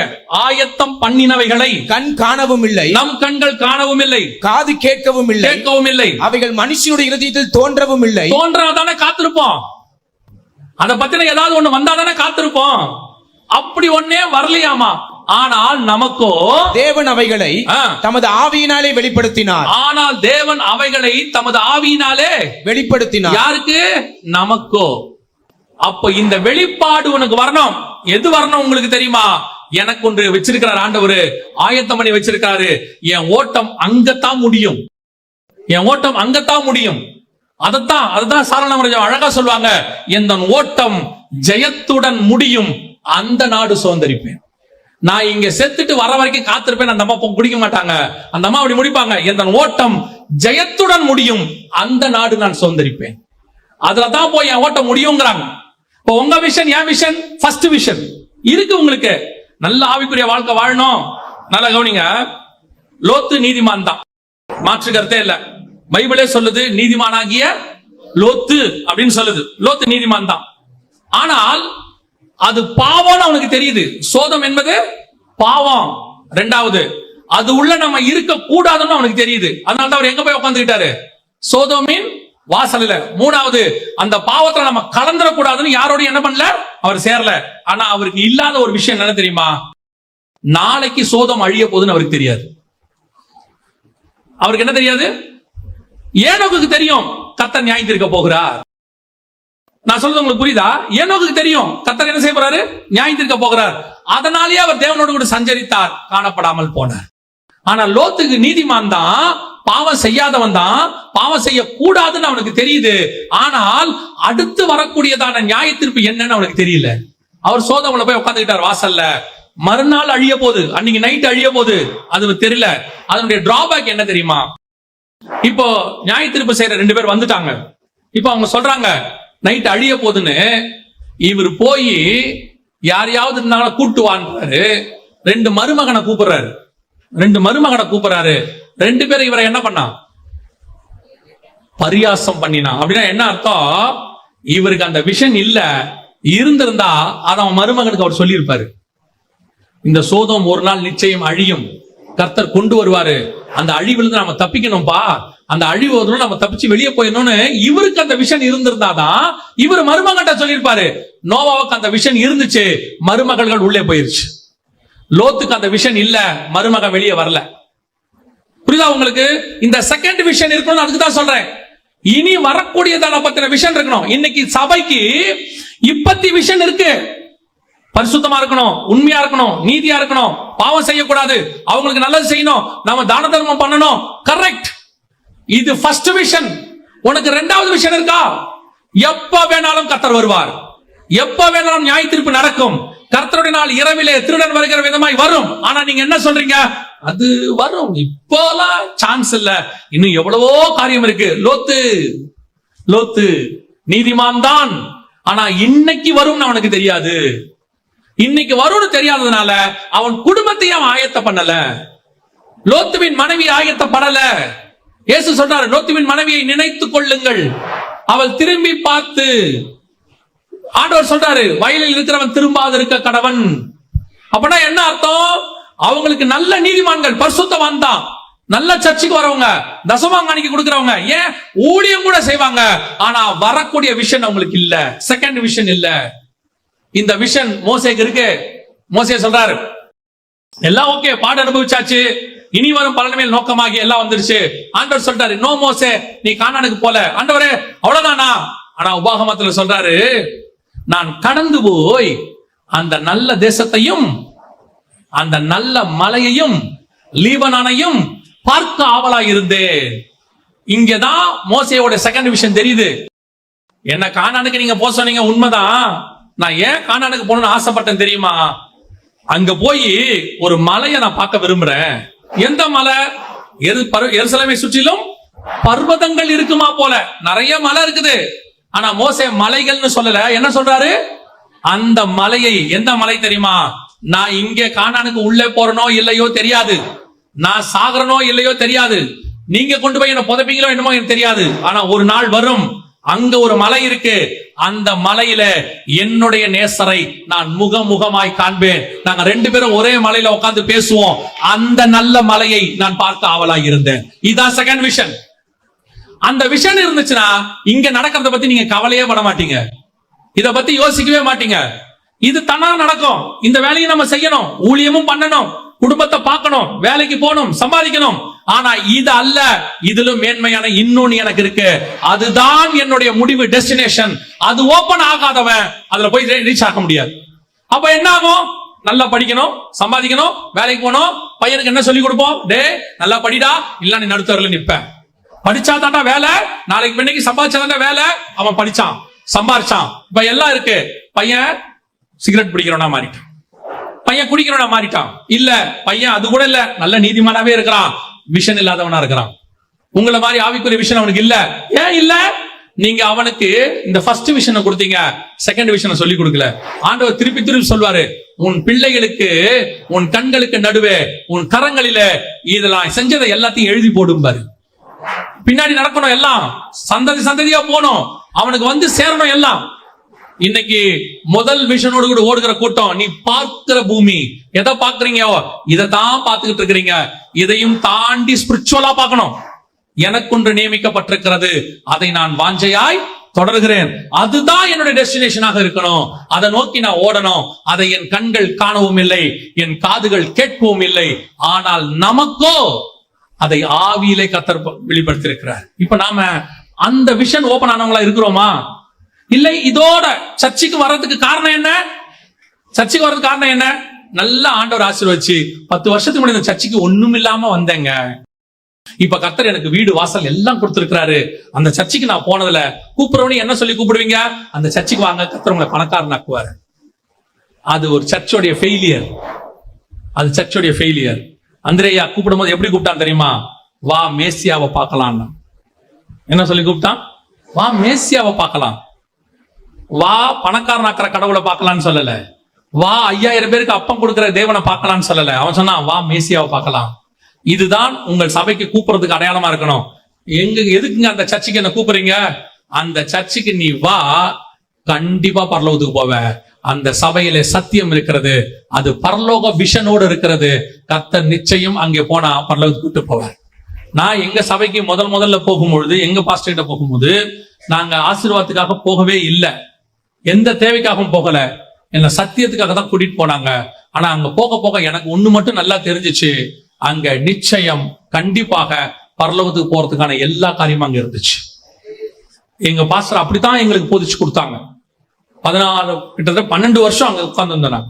அப்படிதான் எங்களுக்கு போதிச்சு கொடுத்தாங்க ஆண்டவர். அவங்க வழியா ஒரு நாள் வந்தது, எங்கள் பிள்ளைகள் வளர்ந்து வரும்பொழுது அவர்களுக்கு சத்தியத்துக்கு தேவையான ஒரு இடம் தேவைப்பட்டது. இப்போ நாங்க கொண்டு போய் சத்தியம் எங்க கிடைக்குதோ அந்த இடத்துல நான் விட்டுருக்கிறேன். இப்பவும் சொல்றேன், நான் என் பிள்ளைகளை சர்ச்சு பெருசா இருக்கு, ஏர் கண்டிஷன்ல இருக்கு, பெரிய பெரிய ஆளுங்க வராங்க, பெருசா இருக்கு நான் பார்க்கவே மாட்டேன். நான் பார்க்கறது ஒன்னே ஒண்ணுதான், என் பிள்ளைகள் வாழ்க்கைக்கு சத்தியம் கிடைக்குதா. ஏன்னா நான் பணக்காரன் ஆகணும் போல நான் சத்தியத்துக்காக போனேன். எனக்கு தேவையான பணத்தையும் கர்த்தர் கொடுத்தார். ஆனா பணத்துக்காக போனேன்னா பணம் கிடைக்கும், சத்தியம் கிடைக்காது. பணம் உலகத்தில் வாழ பயன்படும், சத்தியம் தான் பரலோகத்திற்கு போகிறதுக்கு பயன்படும். பரலோகத்துக்கு போனோம்னா சத்தியம் இருக்கணும், இந்த விஷனோட சர்ச் இருக்கணும். உங்களுக்குள்ள இருக்கிற அடுத்த விஷன் அதை ஓபன் பண்ணி விடணும். அடுத்து ஓபன் பண்ணி விட்டா தான் நீங்க போக முடியும். இன்னைக்கு நாம அந்த இடத்துல பாக்குறவங்களா இருக்கிறோமா? இதுதான் கர்த்தர் உங்ககிட்டயும் எங்கிட்டையும் கேட்கிறதான ஒரு விஷயம், மிக முக்கியமான விஷயம். ஆராய்ந்து பார்க்கணும். நீ பார்க்கிற பூமியை நான் உனக்கு தருவேன். இன்னில இருந்து ஆண்டவர்கிட்ட ஒரு சின்ன பிரேயர் எப்பவுமே, ஆண்டவரே எனக்கு என்னப்பா நியமிச்சிருக்கிறீங்க? ரொம்ப அழகா உங்களுக்கு எனக்கு ஆண்டவர் சொன்னதை நான் உங்களுக்கு சொல்றேன், முடிக்கிறேன், கவனிங்க. எனக்கு சொன்னதை உங்களுக்கு சொல்றேன். ஆண்டவர் சொன்னாரு, அழிவுள்ளதான இது, சாவுக்கு எதுவான இது, இத சாவுக்கான வசனமாவே மாத்திட்டோம் இல்லையா? இது அடக்காராதன வசனமாவே மாறிடுச்சு. எந்த அடக்காராதனைக்கு போனீங்கனாலும் அழிவுள்ளதான இது, அழியாமையும் சாவுக்கு எதுவான இது. அந்த சரீரத்து மேல மண்ணு போடும்போது சொல்லுவாங்க, அது சரீரத்தை பத்தியே இல்ல, அங்க வருகையை பத்தி தான் அவர் பேசுவார். 1 Corinthians 15 இருக்கும். இதோ நான் உங்களுக்கு ஒரு ரகசியத்தை சொல்லுகிறேன், கடைசி எக்காலம் துணிக்கும் போது நாம் எல்லாம் நித்திரை அடைகிறது இல்லை. கடைசி எக்காலம் துணிக்கும் போது ஒரு நிமிஷத்துல ஒரு இமை பொழுதுல நாம் எல்லாரும் மறுரூபமாக்கப்படுவோம். எக்காலம் துணிக்கும், அப்பொழுது மரித்தோர் அழிவில்லாதவர்களாய் எழுந்திருப்பார்கள், நாமும் மறுரூபமாக்கப்படுவோம். அழிவுள்ளதாகிய இது அழியாமையையும் சாவுக்கேதுவாகிய இது சாவாமையையும் தரித்துக் கொள்ள வேண்டும். அது சரீரத்தை பத்தி இல்ல. 2000 வருஷத்துக்கு முன்னாடி புதைச்ச பரிசுத்தவான்களுடைய சரீரம் இப்ப வருமா? சரி, தீக்கில எரிஞ்சு போன சரீரம் வருமா? அந்த அழிவுள்ளதான் இது அழியாமைன்றது என்ன அர்த்தம்னா, ஆத்மா அழிவுள்ளதுக்குள்ள இருக்குது. இந்த அழிவுள்ளது கூட இருந்த ஆத்மா அழிவுள்ளதாயிடும். அதோட போச்சுன்னா ஒரு நாள் இந்த சரீரம் மர்வமாகி, ஆத்மா மர்வமாகி ஆண்டவரோட போய் என்ன செய்யும் தெரியுமா? அழியாத ஒரு சரீரம் அங்க இருக்க, அந்த சரீரத்துல போய் அது சேர்ந்து கொள்ளும். இப்ப நான் என்ன நினைப்பேன்னா, எனக்கு இந்த பூமியில இந்த சரீரத்தை கர்த்தர் கொடுத்தாரு, இங்க நான் வாழ்றதுக்கு எத்தனை வருஷமோ வருக வர வரைக்கும் வச்சுக்கோங்களேன். ஆனா எனக்கு அழியாத ஒரு சரீரத்தை கர்த்தர் ரெடி பண்ணி வச்சிருக்கிறார். என் ஆத்மா போய் அதோட பிக்ஸ் ஆயிடும். அந்த சரீரத்துலதான் நான் நித்தியமா அவரோட வாழ போறேன். நான் சொல்றது புரியுதா? இந்த தாட்டு தான் மோசேக்கும் இருந்துச்சு, பவுலுக்கும் இருந்துச்சு. மோசே சொல்றாரு, இந்த சரீரத்துல நான் இங்க வேணா செத்துருவேன், ஆனா மறுரூபமாகி இயேசுவோடு கூட மறுரூபமலையில நான் உட்கார்ந்து அவரை பார்ப்பேன். இதே மாதிரி தான் இங்க இது போயிடும். ஒரு நாள் வரும், அழிவுள்ளதான இது அழியாமையும் சாவுக்கு எதுவான இது சாவாமையும் தரித்து கொண்டு நித்தியமாய் அவரோடு கூட இருக்க போது. இப்போ பவுல் சொல்றாரு, எனக்கு ஒன்று நியமிக்கப்பட்டிருக்கிறது, அதை நான் வாஞ்சையாய் தொடர்கிறேன். ஏன் தெரியுமா? இதை விட்டுட்டு அது உள்ள போய் நான் உட்காரணும்னு நினைக்கிறேன். இது எனக்குள்ள இருந்து போராட்டத்தை கொடுக்குது. அது போராட்டம் இல்லாத சரீரம், இது அழிவுக்குரியது. மாம்சம் எனக்கு எதிராக போராடுது. ரோமர் 7 சொல்றாரு, அந்த பிரமாணம் எனக்கு அகைன்ஸ்டா இருக்குது. ஆனா ஒரு பிரமாணம் இருக்கு, என் சரீரமோ நானோ போராட்டமே இல்லாம நான் என்ன நினைக்கிறேனோ அதான் என் சரீரம் பரிசுத்தமாக ஆண்டவரோடு கூட மர்வமாகி நித்தியமாய் நான் வாழ போகிறேன். அப்படி ஒண்ணு அவர் பார்த்துட்டாரு. அவர் சொல்றாரு, இங்க என் கண்கள் காணல, ஆனா ஆவியில அதை நான் பார்த்துட்டேன், அதை நோக்கி நான் வாஞ்சையாய் தொடர்கிறேன். நம்ம அத்தனை பேருக்கும் அந்த விஷன் வரணும். ஆண்டவரே, எனக்கு ஒன்று நியமிச்சிருக்கிறீங்களே, அது என்ன? மர்ருவ மலையை பார்க்கணும்னு மோசே ஆசைப்பட்ட மாதிரி, அந்த சரீரத்தை பார்க்கணும்னு பவுல் ஆசைப்பட்ட மாதிரி, நானும் என் அழிவில்லாத சரீரத்தை பார்த்துட்டேன்னா அதுக்கப்புறம் இது மேல எதுலயும் எனக்கு ஆசையே வராது. என்னுடைய தரிசனம் முழுக்க அதுலயே இருக்கும். அங்க போகணும் இருக்கும். அதான் செகண்ட் விஷன். அது ஓபன் ஆகணும். அதை கேட்கணும் ஆண்டவர்கிட்ட. நான் எனக்கு வச்சதை சொல்றேன், அந்த மாதிரி நீங்களும் அதை கேளுங்க. ஆண்டவரே, அந்த மாதிரி நான் போகணும் ஆண்டவரே, அதுக்கு பின்னாடி நான் போகணும் ஆண்டவரே. அதை யோசிக்க ஆரம்பிச்சிட்டீங்கன்னா இந்த உலகத்தில் இருக்கிற பாடுகள், கஷ்டங்கள், கண்ணீர்கள் எதுவும் பெருசா தெரியாது. எது வந்தாலும் உங்களுக்கு ஒண்ணு தெரியும், இது கொஞ்ச காலம் முடிவடைஞ்சிரும். கொஞ்ச காலம் இயேசுவுக்காக கஷ்டப்பாடு சகிப்பதினால் இன்னல், துன்பம், துயரம் இன்பமாய் மாறும் இயேசுவை நான் காணும் போது. அல்லேலூயா. அந்த இடத்துக்கு நீங்கள் நானும் வந்துருவோம். அதுதான் உங்களுக்கு எனக்கு கர்த்தர் வச்ச விஷன். அதை நோக்கி ஓடுங்க, அதை தேடுங்க, அதை கேளுங்க. ஆண்டவர்ட்ட அந்த காரியத்துக்கு, ஆண்டவரை, நான் கீழானவைகள் அல்ல மேலானவைகளையே பார்க்க ஆசைப்படுறேன். கேளுங்க, கீழானவைகள் கூட கொடுக்கப்படும்.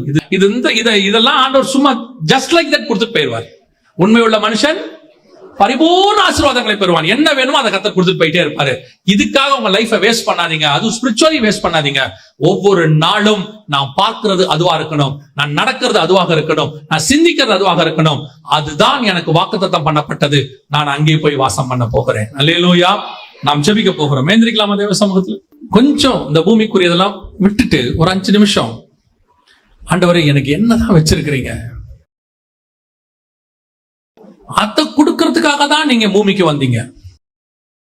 நீங்க சிலுவைக்கு போகாம அது எனக்கு கிடைக்காதுன்றதுனாலதான் நீங்க சிலுவை எடுத்துக்கிட்டீங்க. நீங்க மரணம் அடையாம நான் அந்த மர்மமாக முடியாதுங்கிறதுக்காக தான் நீங்க மரணமே அடைச்சிங்க. நீங்க உயிர் தெழாம நான் உயிர் தெழவே முடியாதுங்கிறதுக்காக தான் நீங்க உயிர் தெழுதலுக்கே வந்தீங்க. இவ்வளவு கஷ்டப்பட்டு என்ன ஒரு இடத்துக்கு நீங்க கூட்டிட்டு போறீங்களே, அந்த இடத்தை எனக்கு காட்டுங்க. இவ்வளவு பாடு அனுபவிச்சு எனக்கு ஒண்ணு நியமிச்சீங்களே, அதை எனக்கு காட்டுங்க.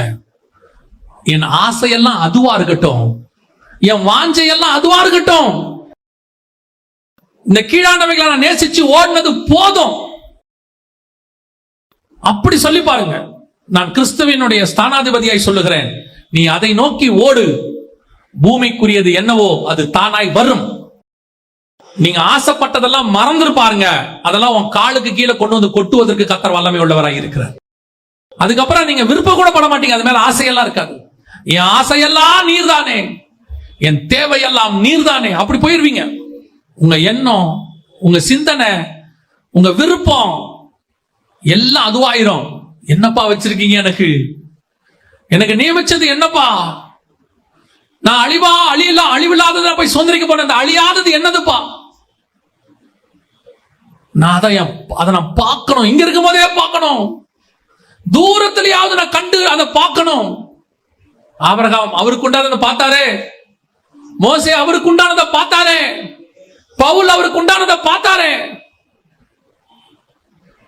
2 சாமுவேல்ல 7ஆம் அதிகாரத்துல தாவீது சொல்றாரு, வெகு தூரத்தில் நடக்கிற காரியங்களை மனுஷர் பிரகாரமாய் எனக்கு தெரியப்படுத்தினீரே. அதுதான் அந்த மாதிரி ஒரு வாஞ்சை வரணும். ஒப்பு கொடுப்போமா தேவ சமூகத்தில்? ஆண்டவரே, என் ஆசை வாஞ்சை தேவை எல்லாம் அதுவா இருக்கட்டும். அந்த தேசம் சரண சொன்ன மாதிரி இந்த ஓட்டம் ஜெயத்துடன் முடியும். அந்த நாடை நான் சுதந்தரிப்பேன். அந்த பரிசுத்த வாட்டியோடைய பாட்டை போய் பாருங்க. வாஞ்சையெல்லாம் அதுவா தான் இருக்கும், தேவையெல்லாம் அதுவா தான் இருக்கும். ஒரு இடத்துல கூட பூமிக்குரியதை பத்தி ஒண்ணு இருக்காது, எல்லாம் அதுவா தான். வீணை நாதம் தொனித்திடும் நேரம் வரவேற்பு அளிக்கப்படும். என்னை பேர் சொல்லி இயேசு கூப்பிடுவார், எனக்கு ஆனந்தம் பொங்கிடுமே. அவர் பாதம் வீழ்ந்து பணிந்தேன், ஆனந்த கண்ணீர் வடித்தேன். இந்த ஓட்டம் ஜெயத்துடன் முடியும். அந்த நாடு நான் சுதந்திரிப்பேன். இதுதான் டெஸ்டினேஷன், இதுதான் வாஞ்சை, இதுதான் வாழ்க்கை. அவ்வளவுதான். இந்த பூமியில இயேசுவை நான் தெரிஞ்சுக்கிட்டதுக்கு இதுதான் முக்கியம். இதுக்கு பின்னாடி தான் நான் ஓடணும், இதுதான் என் முன்னாடி வச்சு நான் ஓடணும். அப்படி ஒரு தீர்மானம், அப்படி ஒரு வாஞ்சை உன் இருதயத்துல கர்த்தர் நீங்க பேசியிருப்பாருன்னா, உன் ஆத்மாக்குள்ள அந்த வார்த்தை ஊடுருவி இருக்கும்னா, எந்திரத்தை போல அந்த வார்த்தை உன் இருதயத்துக்குள்ள குடஞ்சுக்கிட்டு வந்திருக்கும்னா, உண்மையிலேயே உன் வாஞ்சை இதுவா இருக்கும்னா மட்டும் ஆண்டவருக்கு நேராக உங்கள் கரங்களை உயர்த்தி, ஆண்டவரே என் தேவையெல்லாம் இதுதான், ஆண்டவரே என் ஆத்மாவுக்கு இதுதான் எனக்கு தேவை, என் சரீரத்துக்கு தேவைக்கு நான் போராடினது போதும், அதுக்கு பின்னாடி என் வாழ்க்கைய வேஸ்ட் பண்ணது போதும். ஓடி ஓடி ஓடி அது கிடைக்காம எப்படியாவது அதை அடைஞ்சிடணும். என் வாழ்க்கையில பாதிக்கு மேல விட்டுட்டான் ஆண்டவரே. இன்னைக்கு என்னுடைய டெஸ்டினேஷனை மாத்துறேன், என் விஷனை மாத்துறேன். எனக்கு ஒன்று நன்றாய் தெரிகிறது, இதுவரைக்கும் என் கண்கள் அதை காணவில்லை. இன்னைக்கு என் ஆவியிலே கர்த்தர் எனக்கு அதை தெரியப்படுத்த இருக்கிறார். ஒப்பு கொடுப்போமா? நல்ல தகப்பனே, சர்வ வல்லமையுள்ள எங்கள் ஆண்டவரே, ஒருமனப்பட்டு உடைய சமூகத்துக்கு எங்களை ஒப்பு கொடுக்கிறோம் ஆண்டவரே. எங்க அத்தனை பேருக்கும் அப்படிப்பட்ட ஒரு தரிசனம் ஓபன் ஆகட்டும். எங்க சபை பூமியை பார்க்கிற சபை அல்ல, எங்க சபை வானத்தை அண்ணாந்து பார்த்து மேகத்துல வர்ற வானவில்ல பார்க்கிற சபை, வானத்தை பார்க்கிற சபை, மேகத்துல வர வில்ல பார்க்கிற சபை. ஏனோக்கு 1000 பரிசுத்தவான்களுடைய வருகிறதை பார்த்தது போல நாங்களும் உம்மை எதிர்பார்த்து காத்திருக்கிற சபை, மேகத்தில் எடுத்துக்கொள்ளப்பட்டது போல மேகத்தில் வருகிறதை பார்க்கிற சபை. நாங்கள் அப்படியா எங்கள் சபை இங்க இருக்கிற அத்தனை பேரும் காணப்பட கிருபை பாராட்டும். இந்த வசனம் நீர் வருகிற வரைக்கும் எங்களுக்குள் கிரியை செய்வதாக எங்கள் ஆண்டவர் இயேசு கிறிஸ்துவின் நாமத்தில் ஒப்பு கொடுத்து ஜெபிக்கிறோம். ஜீவனுள்ள நல்ல பிதாவே,